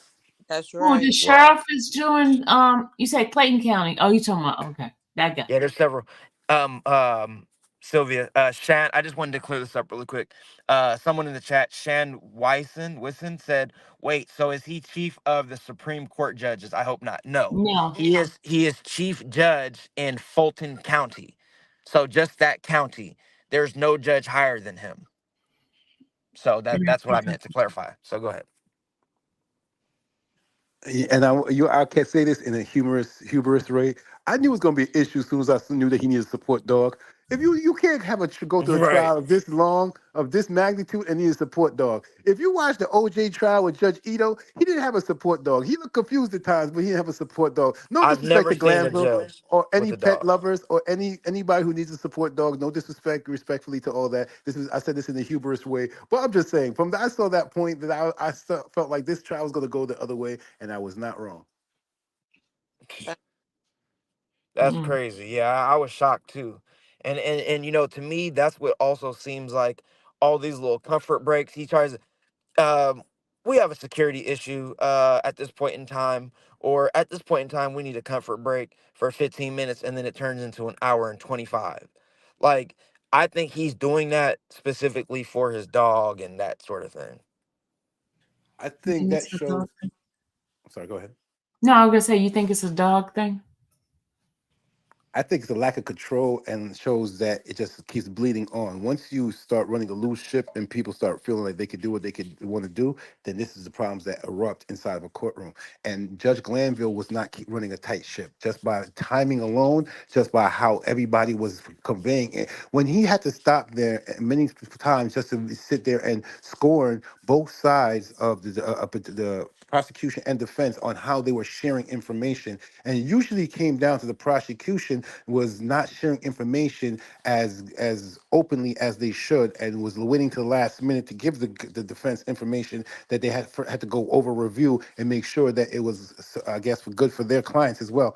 So this is what's going on in the metadata of the trial, and he wasn't controlling the metadata of the trial, and this is what happens when it erupts on the full scene, because the prosecution asking you for an ex parte meeting, the ex parte meeting, and clearly inside the statute says that the defense, even if it's a secret meeting, that's what ex parte meeting, and you find justification as a judge, you still have to let the defense attorneys know that this meeting took place, even if you don't tell them the contents of the meeting. And that is where he went wrong at.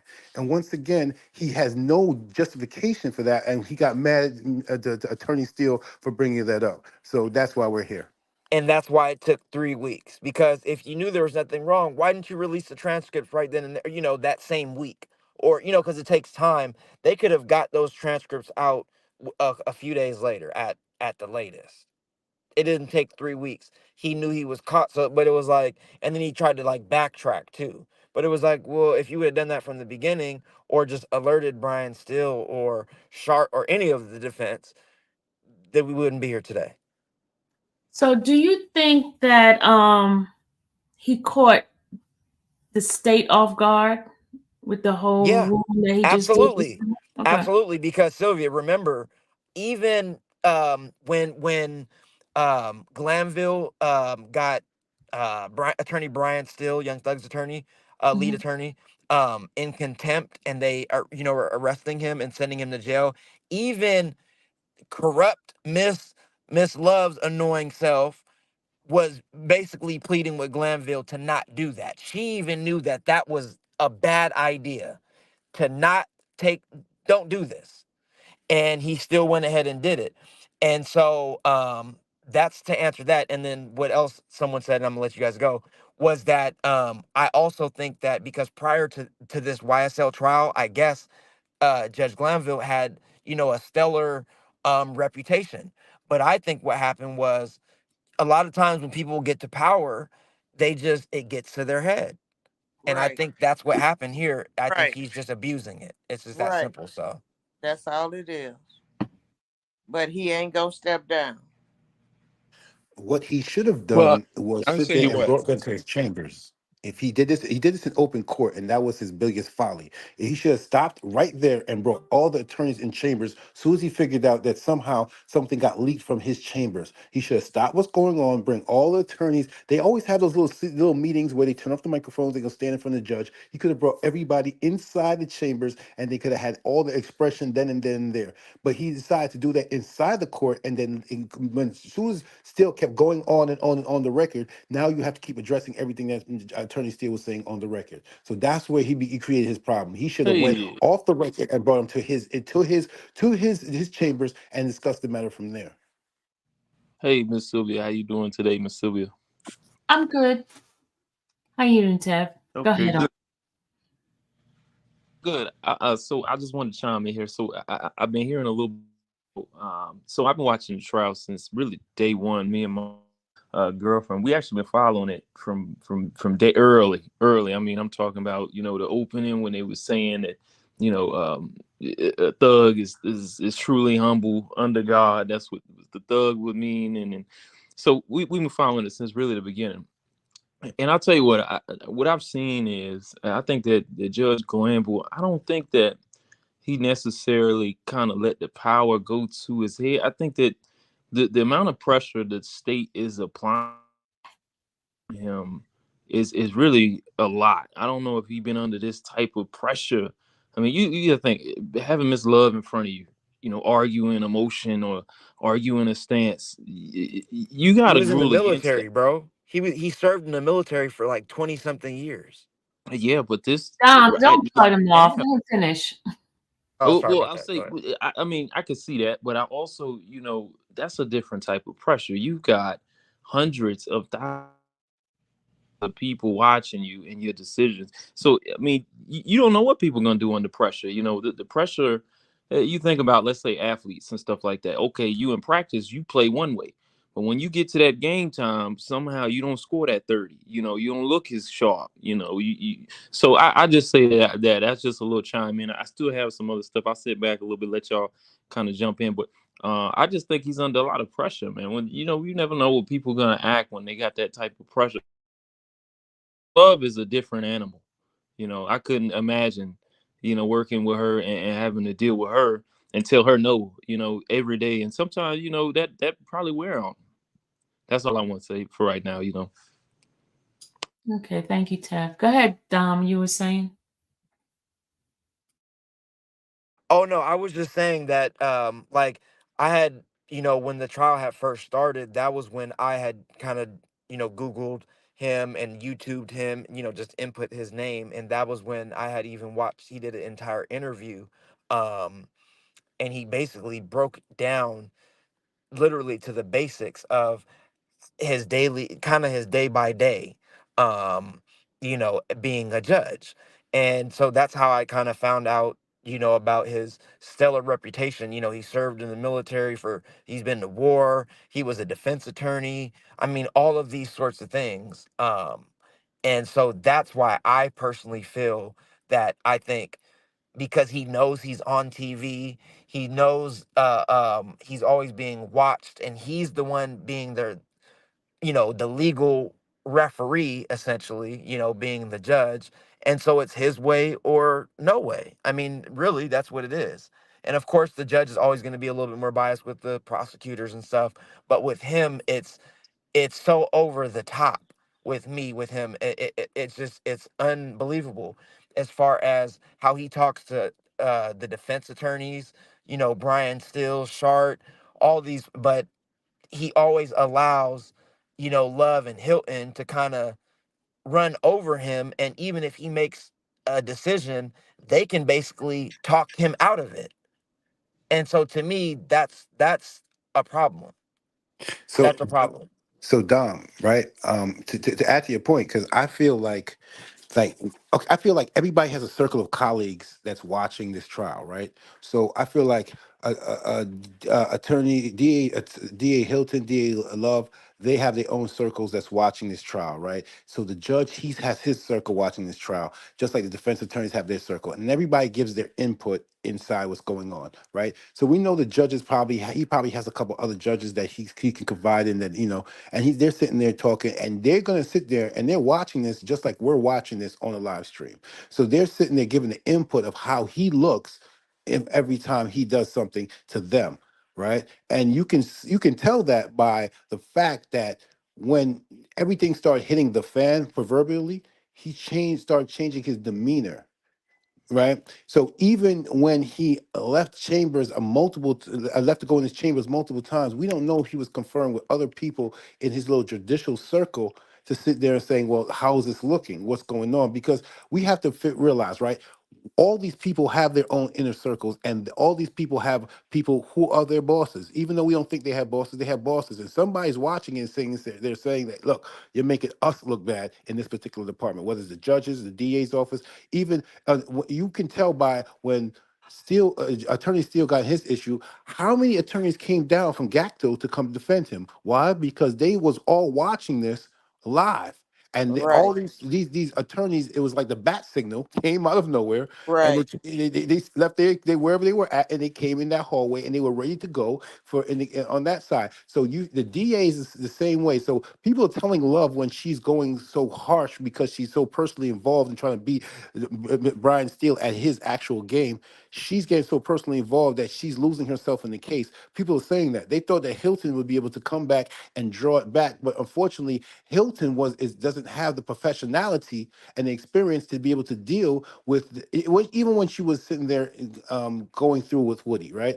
If she asked the right questions, she might have gotten different answers out of Woody, but she was so caught into the questions that she thought she had to ask, she didn't know how to reframe and rephrase on the level that he would understand that she could get the proper verbiage out of him that she needed to prove what she was trying to bring across. And that's when you know that you're a good prosecutor or you're not a good prosecutor, and that usually comes with experience. And I don't think that the DA Hilton has that experience enough to be able to do that in this particular situation, because everybody thinks for some reason that Woody is stupid. He is not. He might be not book smart for everybody else, but when it comes to the street, yo, trust me, he's got his PhD. He's That's been through the right. street. He knows what it is. This is not his first go around. So when Eh, he's sitting there doing what he's doing, he's dancing, and you he's can't Right. keep up with playing his them, yeah. rhythm.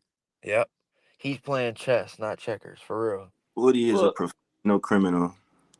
and this is what Professional. I want to ask too. Okay, so they, to me it seems like they really didn't give me. You could even see in the transcript they didn't care what he essentially had to say on that stand. They just wanted him on that stand so they can get them videos in. So with the videos, to me, that don't really prove much of anything either.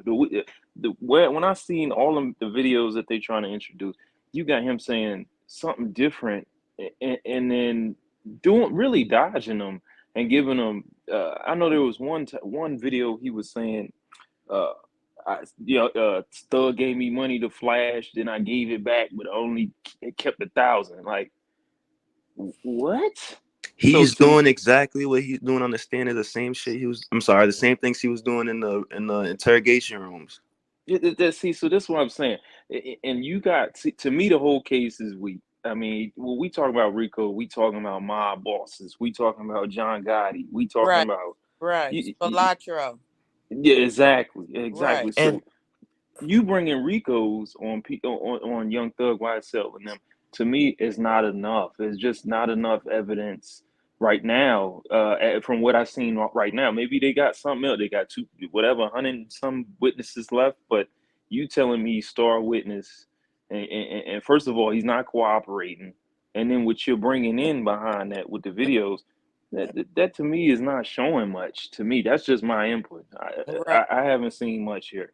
And I think really it just showed the state how desperate they are too. Because I disagree. I think Glenville he would have let the videos in through the officers, but it just looks worse to the jury if they have Woody on the stand while it's going on as opposed to Gaither or anyone else. Yeah, but how? What is? How does you think the optics look? Does it look?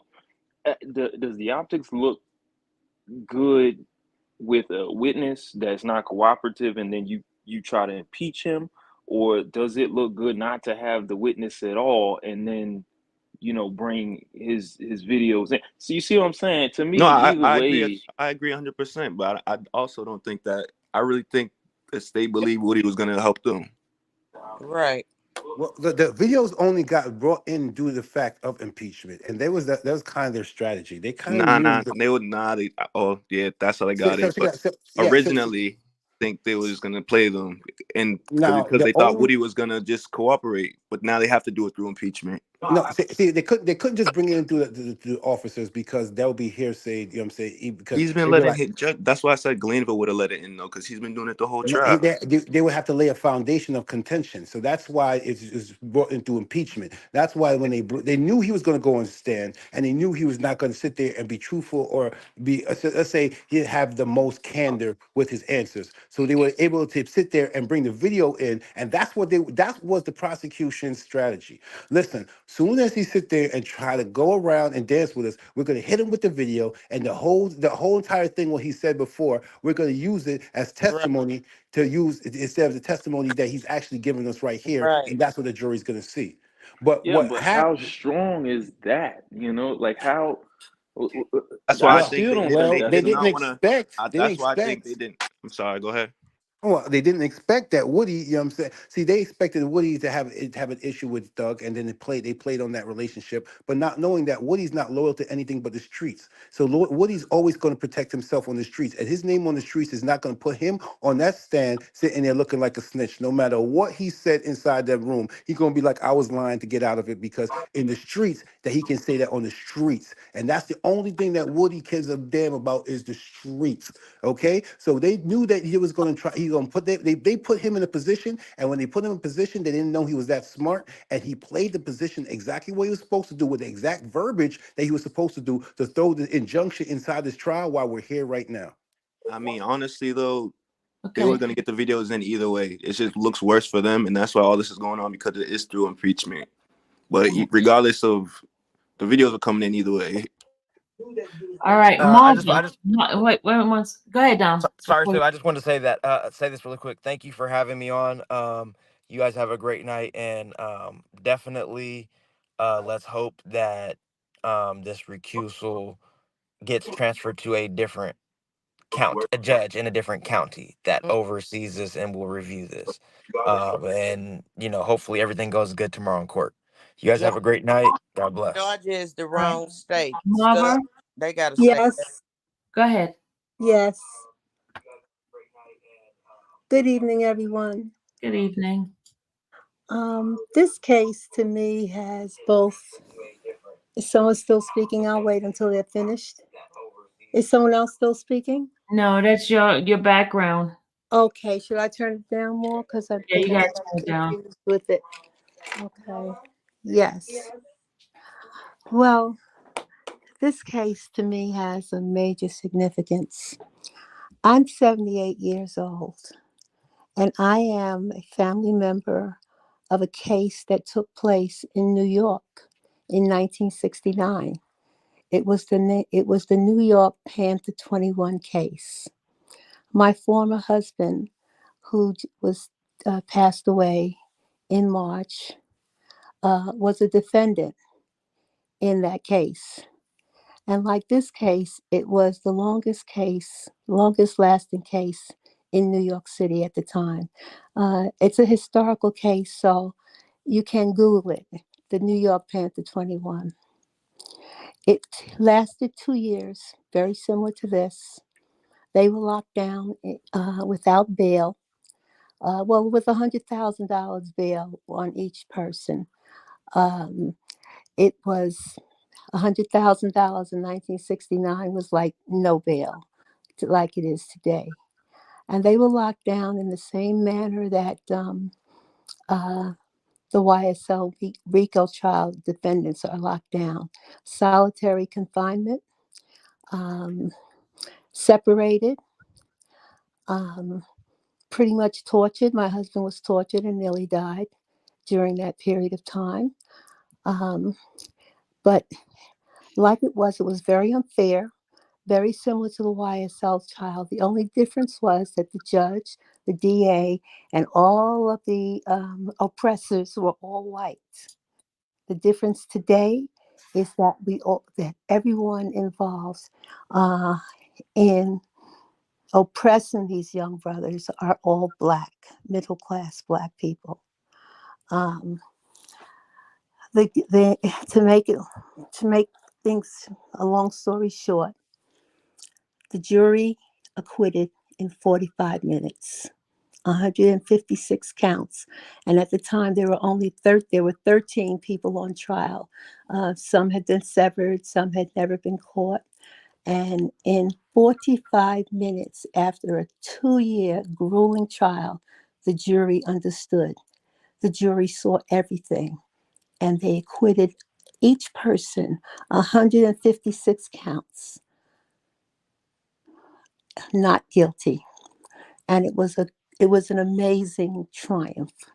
Wow. Now, So with the parallels from mhm, that case to this case, you saying that you kind of see some similarities where the length kind of is going to expose some things. Did they have any recusals? Did they have any stays in the trial or anything like that? it was a very explosive trial. The difference is that the support that we had from the city, from all over the country for that trial, that courtroom was packed every single day. Celebrities came in. Um, the person that really won that case was Tupac's mother. She was one of the defendants, and defended herself along with the lawyers, and she was just heroic. Uh, there were many things. I don't want to take up everybody's time, but you can actually find out a lot of information about that trial if you study Afeni Shakur and the Panther 21 and the Panthers in general. Is that the But case that left Asala Shakur on the run in Cuba? no, no, that was the case where Tupac's was nearly born in prison. Tupac's Okay, mother was go ahead. pregnant. Asada Shakur's case came a few years later. So when you say the parallel is not only the length of the case, the type of case, the parallel bringing it now to the to, uh, current moment in Atlanta. You all named two cases that Fonnie was involved in: the Trump case and this case. You left off the third case, the Cop City case. Now, when the arrests went down, when Thug and the whole announcement of the Rico charge was made, it was around the same time, if you all remember, when Buckhead was threatening to secede from the city. Do you all remember that? Yes, I do. Yeah. Correct. Okay. And the mayor was doing anything he could to keep Buckhead from seceding. But one of the reasons Buckhead used was the crime in the city. And at the time, after the pandemic, there was a lot of crime. But this case is talking about crime that took place 10 years ago when these young people were adolescents for the most part. Okay. There was enough crime right here that Fonnie could have dealt with. But the point I'm trying to make is this whole thing is tied to Cop City. Who was the major people that brought Fonnie in? The police union. Remember? Remember, the previous DA was going to charge the two cops that Paul murdered. Howard. Yes, the one that did Yes, the boy that was on the Wendy's. yes, Hmm. yes. And remember, if you even look back at the interviews that were given by Ivani and Paul Howard, there was a big issue in that election over whether those policemen were going to be charged or if the case was going to be dropped. Fonnie was going to drop the case, which he did. And all of this is all connected. If you actually look at the whole YSL case, it's a case against the gang unit and these young men. And when you listen to those police officers in in the gang unit, they did exactly the same things that the FBI. You all know about COINTELPRO, right? Have you all heard of COINTELPRO? Yes, ma'am. It's a No, actually, I haven't. But look it up. It's historical. COINTELPRO is what they used to bring down not only the Panthers, but the civil rights movement. It was J. Edgar Hoover's plan to um, to destroy the movement of the 60s. It was a very powerful movement in the 60s.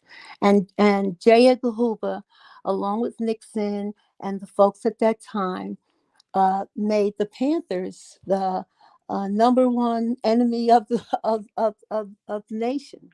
So the Panther 21 case was the first conspiracy case, and there were several conspiracy cases that followed that not only involved Panthers but involved any militant folks that were involved in uh, protests. Let's put it that way. So, okay, so I got that case here. I got that case written down here. But I wanted to ask you because Hmm. you sound like you've got a little bit of backing on this case. So, question, right? And this for you and Miss Sylvia here. So I was watching what you say the gang units, right? Hmm. Is the gang units, how essentially did they do their legwork? Because we're saying we're bringing cops up to tell, because the gang unit now that was up there testifying, I guess that they not even officers anymore. So how are we? I don't get that. How are you guys able to still build this case with ex-officers? You know what I mean? And from what Matt Sharp saying, there's no documents. So what are we going off of if they're not in office or they're not an officer They have anymore? no case. They have no case. Just like they had no case in the Panther 21 case. It was just as weak as this one, just as made up, and a case that involved police officers. If the police officers create most of the beef that goes on amongst Mm, these young people, when you listen to them, when you listen to Gaither and you listen to these other police officers, first of all, most of them were incompetent police officers. Most of them got to the gang unit because they really weren't good at anything else. Gaither admitted that. Um, the other one with the green suit, um, they all seemed, you can see that they were not the best, the most competent of police officers. And so they were in the gang unit, and most of what they did was stir up trouble in order to have cases. And that's what's happening to our young people. Our young people, when I listen to the story of Tick, that in the fifth grade, he yeah, was tick. Tick, yes, Tarvanius Stevens. Oh, yeah. Fifth grade, he was sent to juvie for a science experience in school that went wrong, and he spent 2 years there. So what happens to our kids is happening all over the country. They get put in, they get charges put on them by the time they're 13 years old. And you and Woody is such an example. Um, the other young man, KV, he just got out of jail. They put him all on this Rico charge. This is all part of mass incarceration. Oh, you It's talking about DK? DK. Yes. This whole case it's a travesty. It's a travesty of young men who did things when they were teenagers. Most of them either did time or changed their lives and moved Right. on. And And see, this is what gets me as well. And Mhm. I know probably some of y'all probably think this is the same way, but DK, if I'm not mistaken, from the little bit of from what I saw with the trial, but also Mhm. what I saw a little bit in the media is that he just came off the bid for doing I guess what's it called? The act that he just came off the bid for the act. Yes. Yeah, Hmm. But he then spent 8 years, I think. Yes. Yes. so how do you have him round up on a RICO with that act involved? They put people in that RICO just to make them sign plea deals, just to Exactly. make them testify against who they wanted. Now, DK's attorney is one of Fonny's best friends. Mm. There's an interview where he talks about, Yeah, and that's her mentor or something like that. yes, Yeah. yes, yes, Nah, Interesting. he calls her something along the lines of his sister. I know it's yes, not his real sister, but he yes. introduces her like that. Yes. And so this Cop City thing is part of it. It's a triad. These three cases all run together. And it's all about really keeping Cop City and creating that whole entity here in Atlanta, and giving the impression to everybody that there's so much crime going on. Yes, there's crime, but they're not dealing with the current crime. Okay. No, And these are mhm, these are crimes. We still, I guess, they going chronologically from what I've seen and from day one up. I think mhm, the case started in what, October, I think, of last year, sometime mhm. around in October. But they bringing it up from what 13 or something, 13 that happened, something in 14, and then now we in 15. So are we just chronologically going up? Because I think that on the indictment there is actual 2020 charges or something like that, if I'm not mistaken. But Mm-hmm. I I think we going chronologically. Yeah, So they are. They are.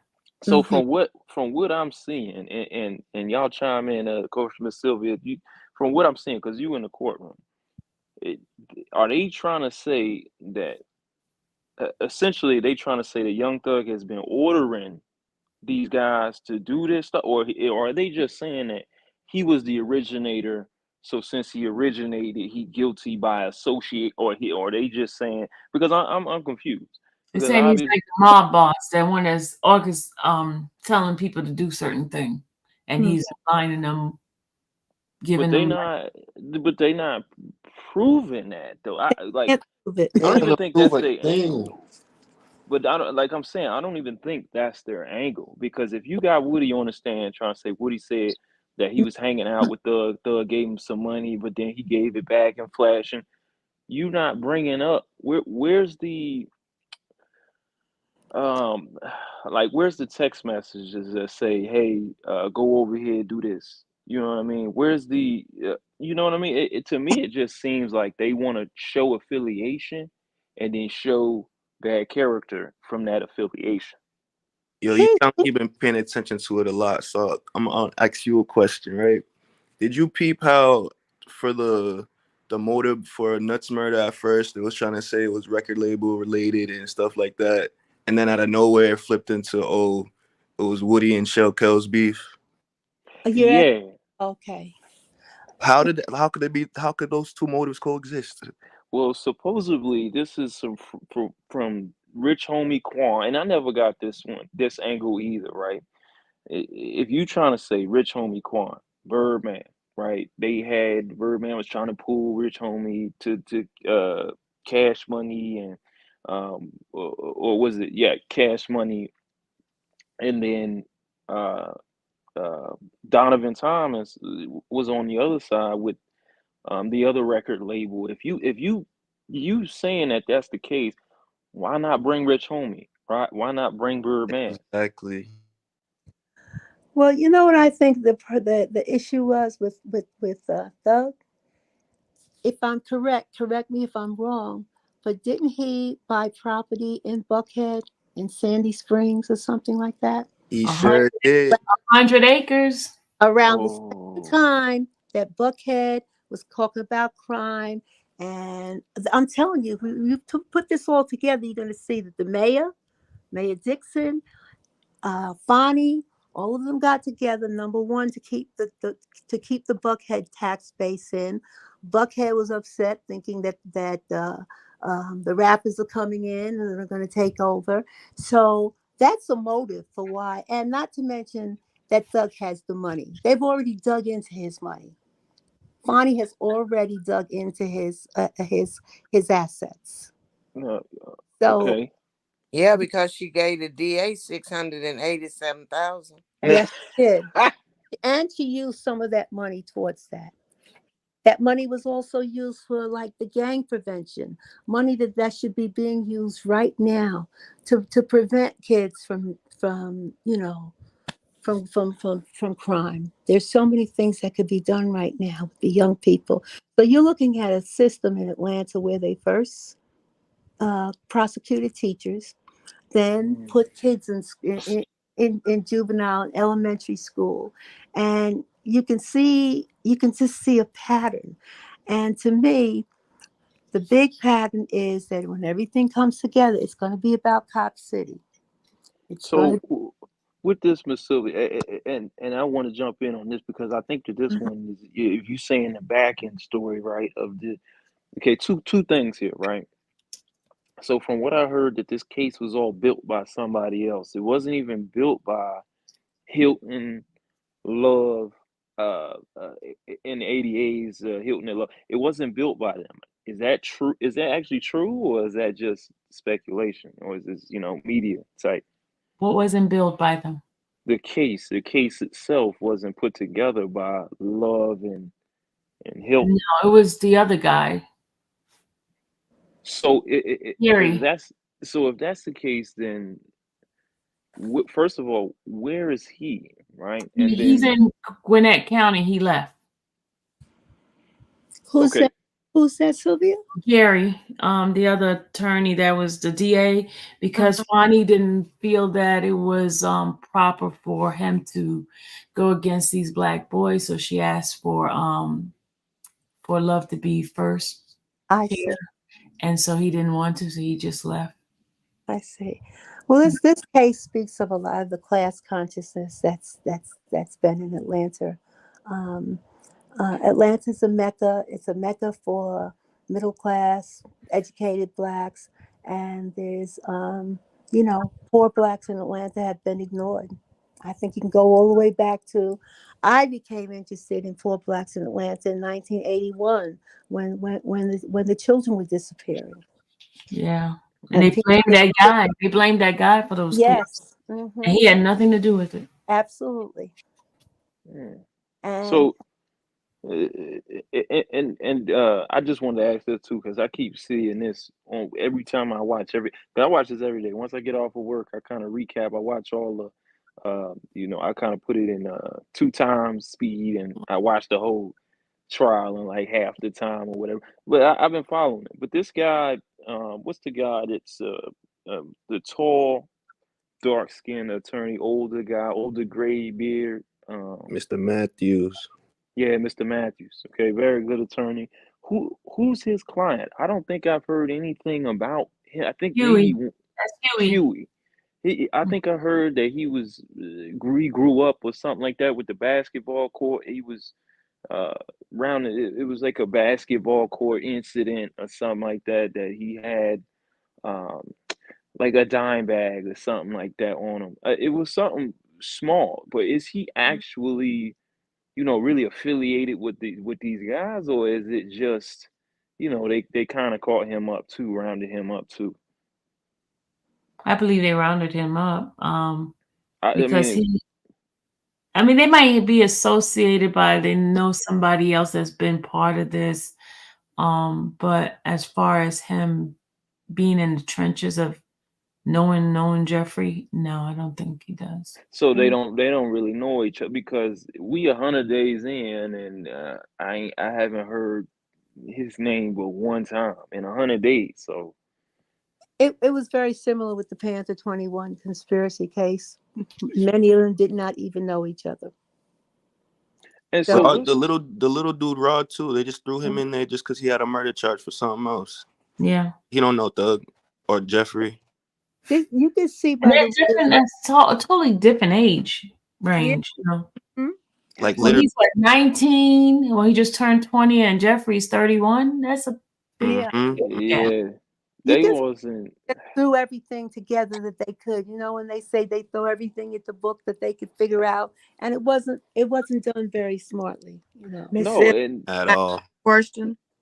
what slice where does the line end, right? Where do you see what I'm saying? Like, because I feel like in this while we're watching this, we starting to understand that the citizens have really no power. I mean, how do you I think we how do, Cal. We just don't use it. I'm very disappointed that there are people who are fighting Cop City and they're not involved in this case. They're not looking at this case. Yeah, but this is the thing. How can you essentially say that when um, you got these allegations and they're Mhm, very light-hearted allegations. To me, they're heavy allegations when you talk about Ricos and murders and stuff like that.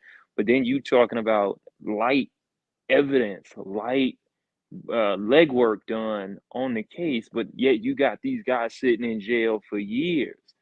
There's no power there in the defendant hand. There's no power Jeffrey Williams and his team mhm, they millionaires. They make a good heavy salary. You got his net worth online. This guy's a mhm, well-known artist, mhm, and they got this man in chains for mhm. years. Yes. Now, Yes. You one know, thing about Jeffrey though, he do be having that shit on in court. Why do you have to keep cussing? I'm sorry. I mean, yes, his drip is definitely put together well. Miss Sylvia, can That's I what we ask would the say. question? Sure. Miss Sylvia, could I ask the question? Sure. Oh, she don't hear me. Do she hear me, y'all? I can't hear now. I don't see her name. I don't see her. I don't see her up there. Emma, go I'm ahead. locked out. Glamour? It's not moving when she's trying to talk. Now it Uh, is. I don't know what happened. I'm locked out. She must have got a phone call and they messed her up. So I'm gonna kick her off and for her to come back. I just kicked her off and hopefully she'll come back. Mhm. Okay, so Miss Sylvia, so following this trial, right? This whole the Mhm. whole way through and everything, what would you say was probably like the most interesting part that you've seen, being up, firsthand experienced in that courtroom? As far as the interaction with, I mean, some of the stuff that I saw that was going on, like in the beginning of the trial, to me, it seemed like a perfect plot that was orchestrated by a group of people. For example, the whole drug transaction thing that they claim happened, right? Okay. How possible, I mean, in any court, you have a whole bunch of defendants and you have like tons of law enforcement inside Mm-hmm. the courtroom and all this. They have big old guns and they have dogs coming through there and all this kind of stuff.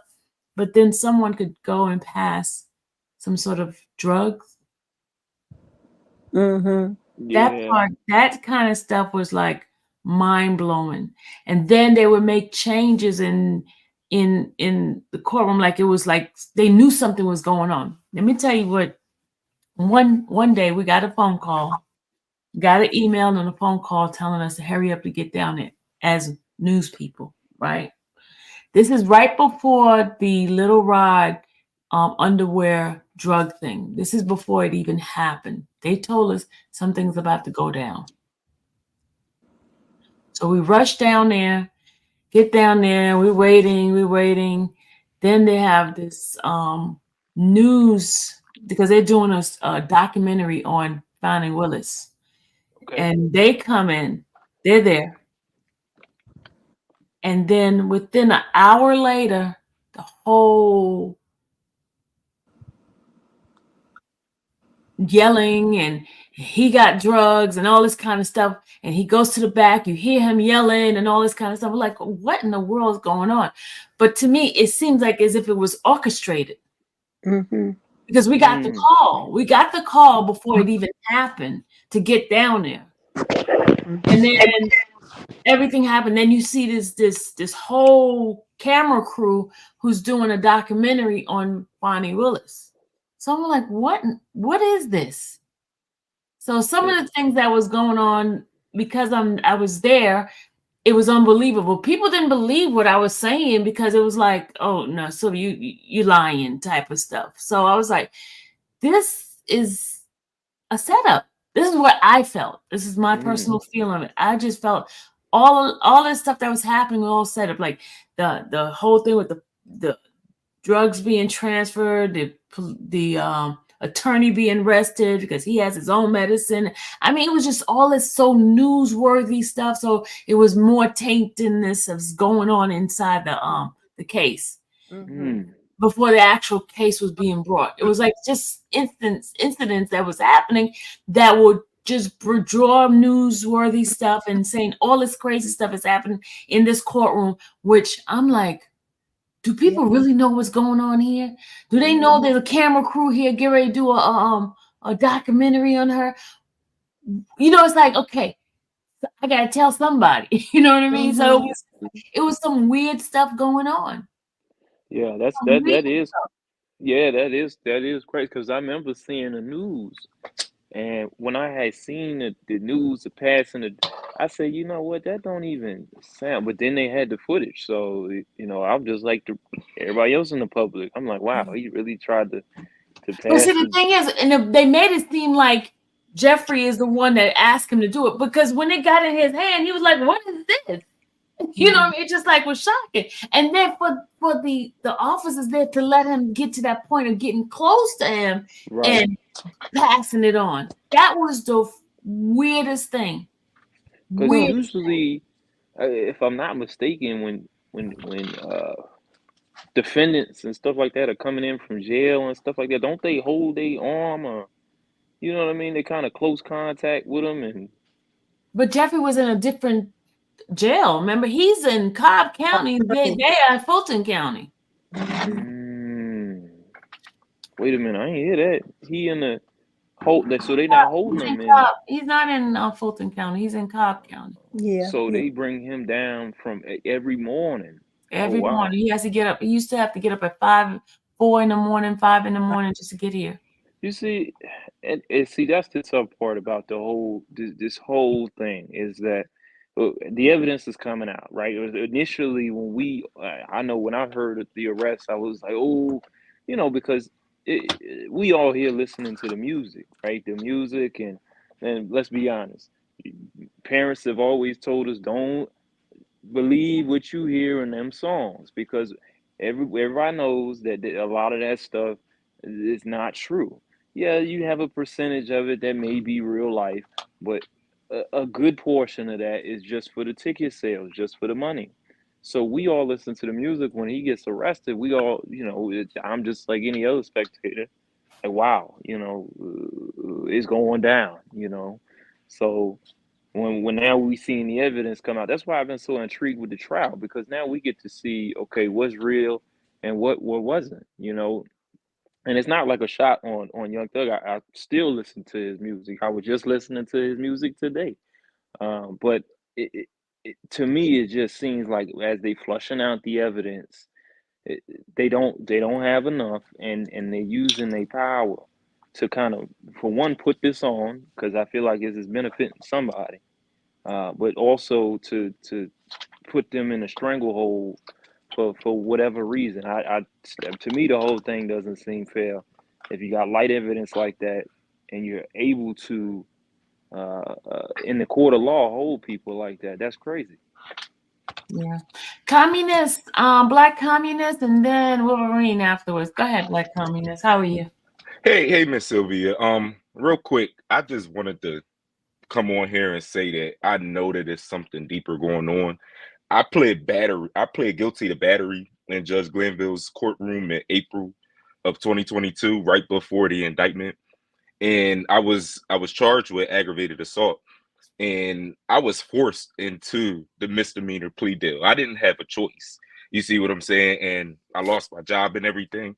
So like Mhm. I couldn't pay for a lawyer, and I was working with Rachel Jenks and Veselin Simonov. He was actually one of the defendants, public defender initially. I don't know if he's still there, but long story short, I was forced into the plea deal. I don't even live in Georgia anymore. I live in New York, and I flew 1,000 miles down there for a trial on like around April of 2022, maybe like April 12th or something like that.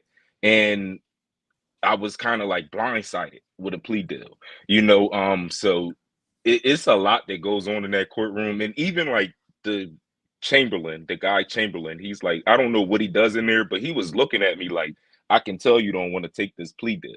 You wasn't expecting this. Judge Glanville made us go back to the public defender's office and talk.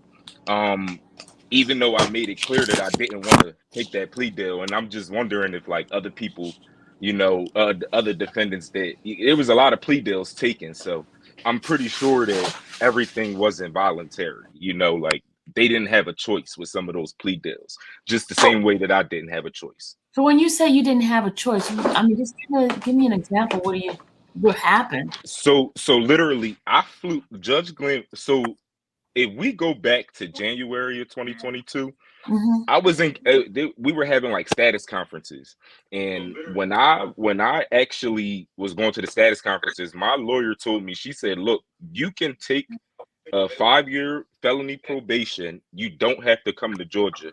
Or you can, or if you want to, you don't want to take this deal, you have to come to Georgia. There's no other choice. We're going to put a warrant out for your arrest. So when I came to Georgia, Judge Glanville, it was a trial date set, and there were lawyers downstairs. I mean, there were jurors downstairs, and pretty much when he saw my hesitance, he said, "Oh, I have jurors downstairs," and I was like, "That's totally fine for me." I want a trial. And he made me go back to the office with my public defender. When I came back, Judge Glanville, I told him specifically that like I still haven't seen all the evidence in my case.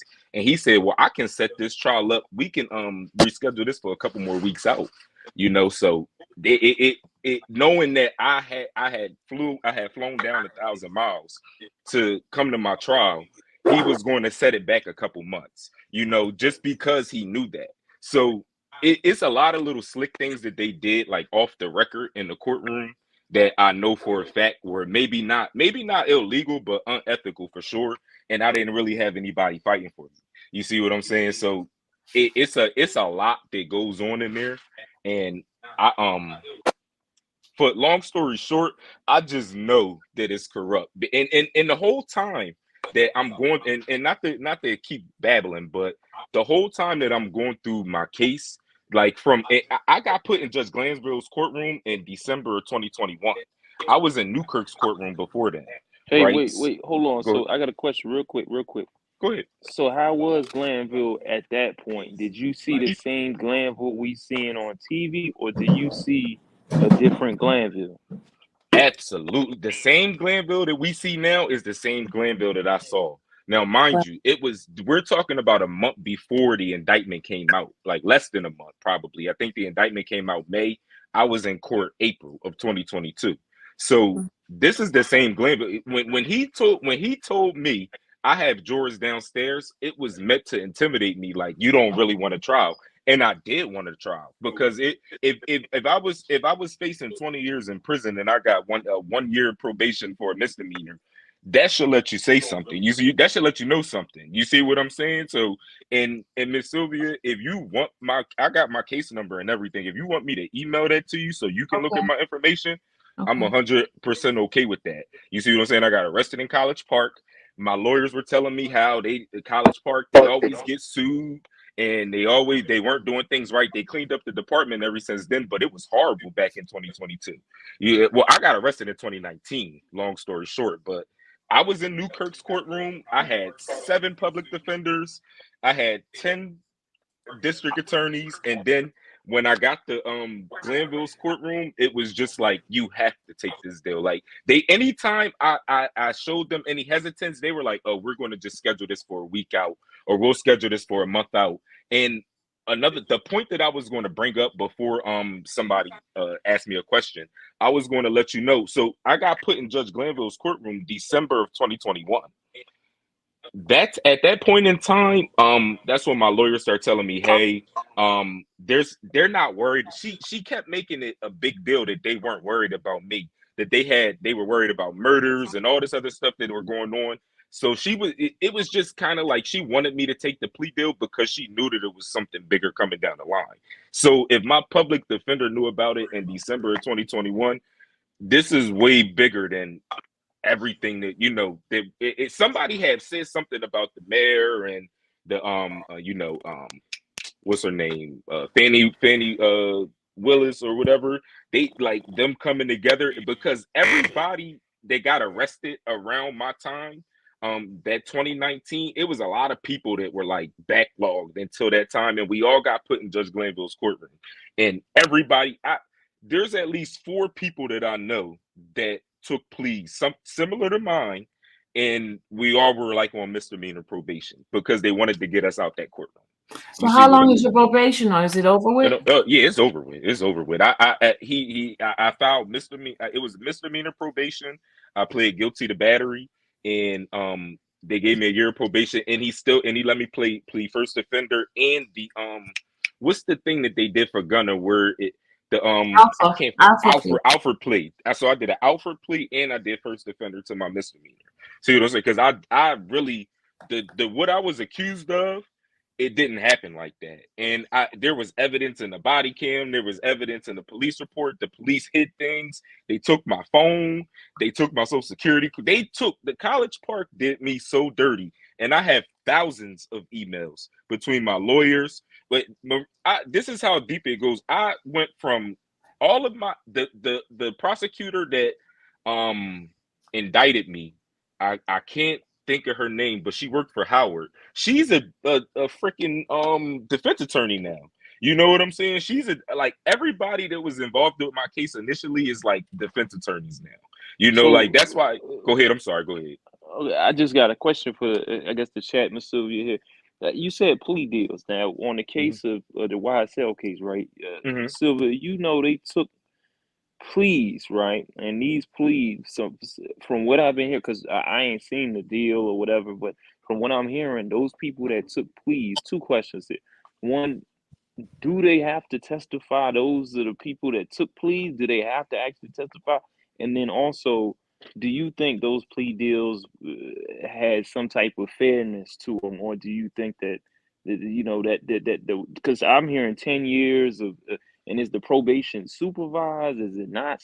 What's up with the pleas? Um, they were long term probation.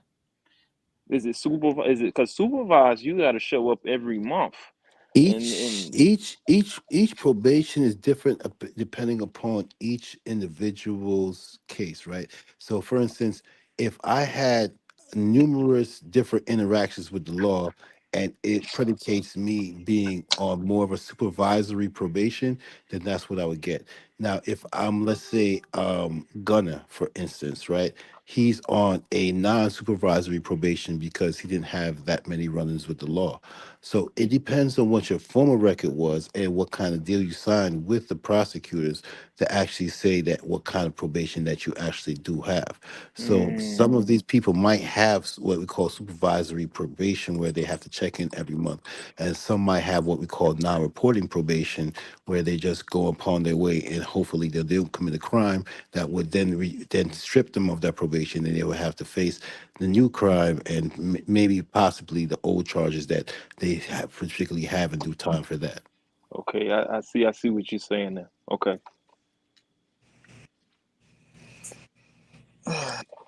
Definitely, but yeah, it's a big mess. You know, I don't think I honestly like I came into contact with Young Doug before. I think that he's a great guy. You know what I'm saying? I never got a bad vibe from him the few times that I did interact with him. Even though it's a lot of accusations, the way that they're going about it is just is totally messed up, and it's a messed up courtroom. When I saw Kayla Bumpus come out, that was like there, because I remember she was in McBurney's courtroom, and Judge McBurney, to me, he was like the most fair person in Fulton County. You know, like in the whole, I wanted to be in his courtroom so bad, but whatever was going on with Newkirk, they transferred me to Glenville, and I literally had no choice. And it was a lot. Even when we went back to that public defender's office, he was telling me that Glenville was signaling to him. Like he said that out his mouth. Bezel Simonoff said that to me. You know, so like it's a lot of things that happen in that courtroom that I'm pretty sure we have no clue about that needs to come out. You know, because there's a lot of people that have been affected by this, by that courtroom in general. You know, Now, go ahead, I'm sorry. okay, now I was just gonna, I was about to say that. Now I did just see, hear when you talk about the transcript, right? Hmm. Somebody, I was watching something somewhere. Somebody said that because of how relaxed the whole conversation was, that somebody felt like that they probably have already been doing that in the past. Like they have Absolutely. those, It, so I have emails where my lawyer is telling me I spoke to Glenville, I spoke to the district attorney. They want to give you 5 years of felony probation. It's like I have the emails. You know what I'm saying? So it's like I knew something weird was going on. It's just I couldn't prove. I'm not a lawyer. You know, like I don't. That's Well, not my well, expertise. you got caught up in the post-pandemic file. So when the pandemic happened, there was a huge backup in all the court system, right? Hmm. And if you look at when you said you got your case first in 2019 and it got adjudicated in what 2022, correct? Yeah, April 2022. You got it. Right. And the reason for that is probably because the pandemic hit in between that, correct?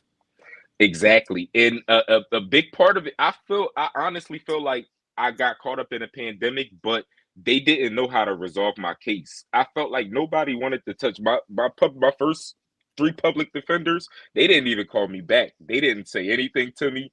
They didn't even want to talk to me once they actually found out what was going on.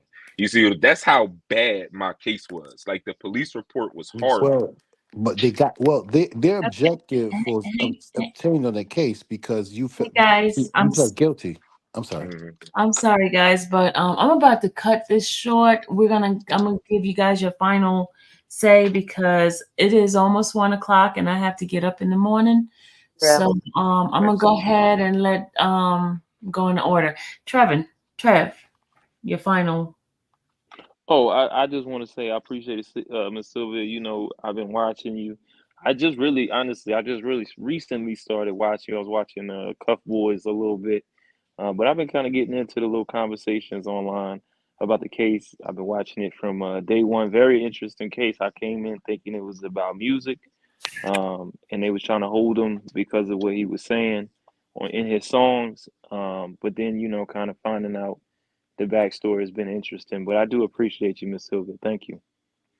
Thank you. Glamour, Miss Sylvia, do you know where Mr. Wade is now? Mr. Who? Mr. Wade, Fana Willis' boyfriend. No, I don't know.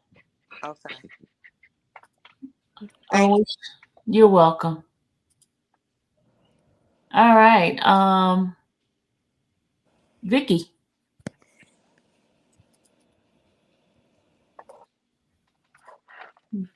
Vicky, do you have your last say? Calling once, calling twice, Vicky. All right, have a good night, Vicky. I have to. Next person, Mr. Black Communist. I just want to say thank you for doing everything that you're doing, Miss Sylvia. This stuff really matters, and people are watching, and I feel like it's going to have an impact, especially with how everybody's paying attention. Hopefully, justice is served the right way. So being that eyes are on this. And thank you for giving us your personal testament of what happened with you in the court system. Thank you. Absolutely, no All right, problem, no problem. Y'all have a good night. you too. Wolverine. Thank you, ma'am, for allowing me to have a conversation with you. And I just want to leave with this that justice is always perverted when it's not held accountable by the masses, and we must stay vigilant in watching every movement of the justice system that we sit there and perverse and put our money into, and we hold accountable for everybody else that we should hold accountable equivocally for everybody in every equitable way for everybody that's on trial. So all I'm trying to say is that please keep watching, keep paying attention, keep understanding what's going on, not on the micro, but on the macro, and still keep faith in the system, and we can get through this all together. Have a good night. Good night. Thank you so much. All right. Last but not least, my educator, Miss Marva. How are you? Oh, thank you so much, Sylvia, for all that you're doing.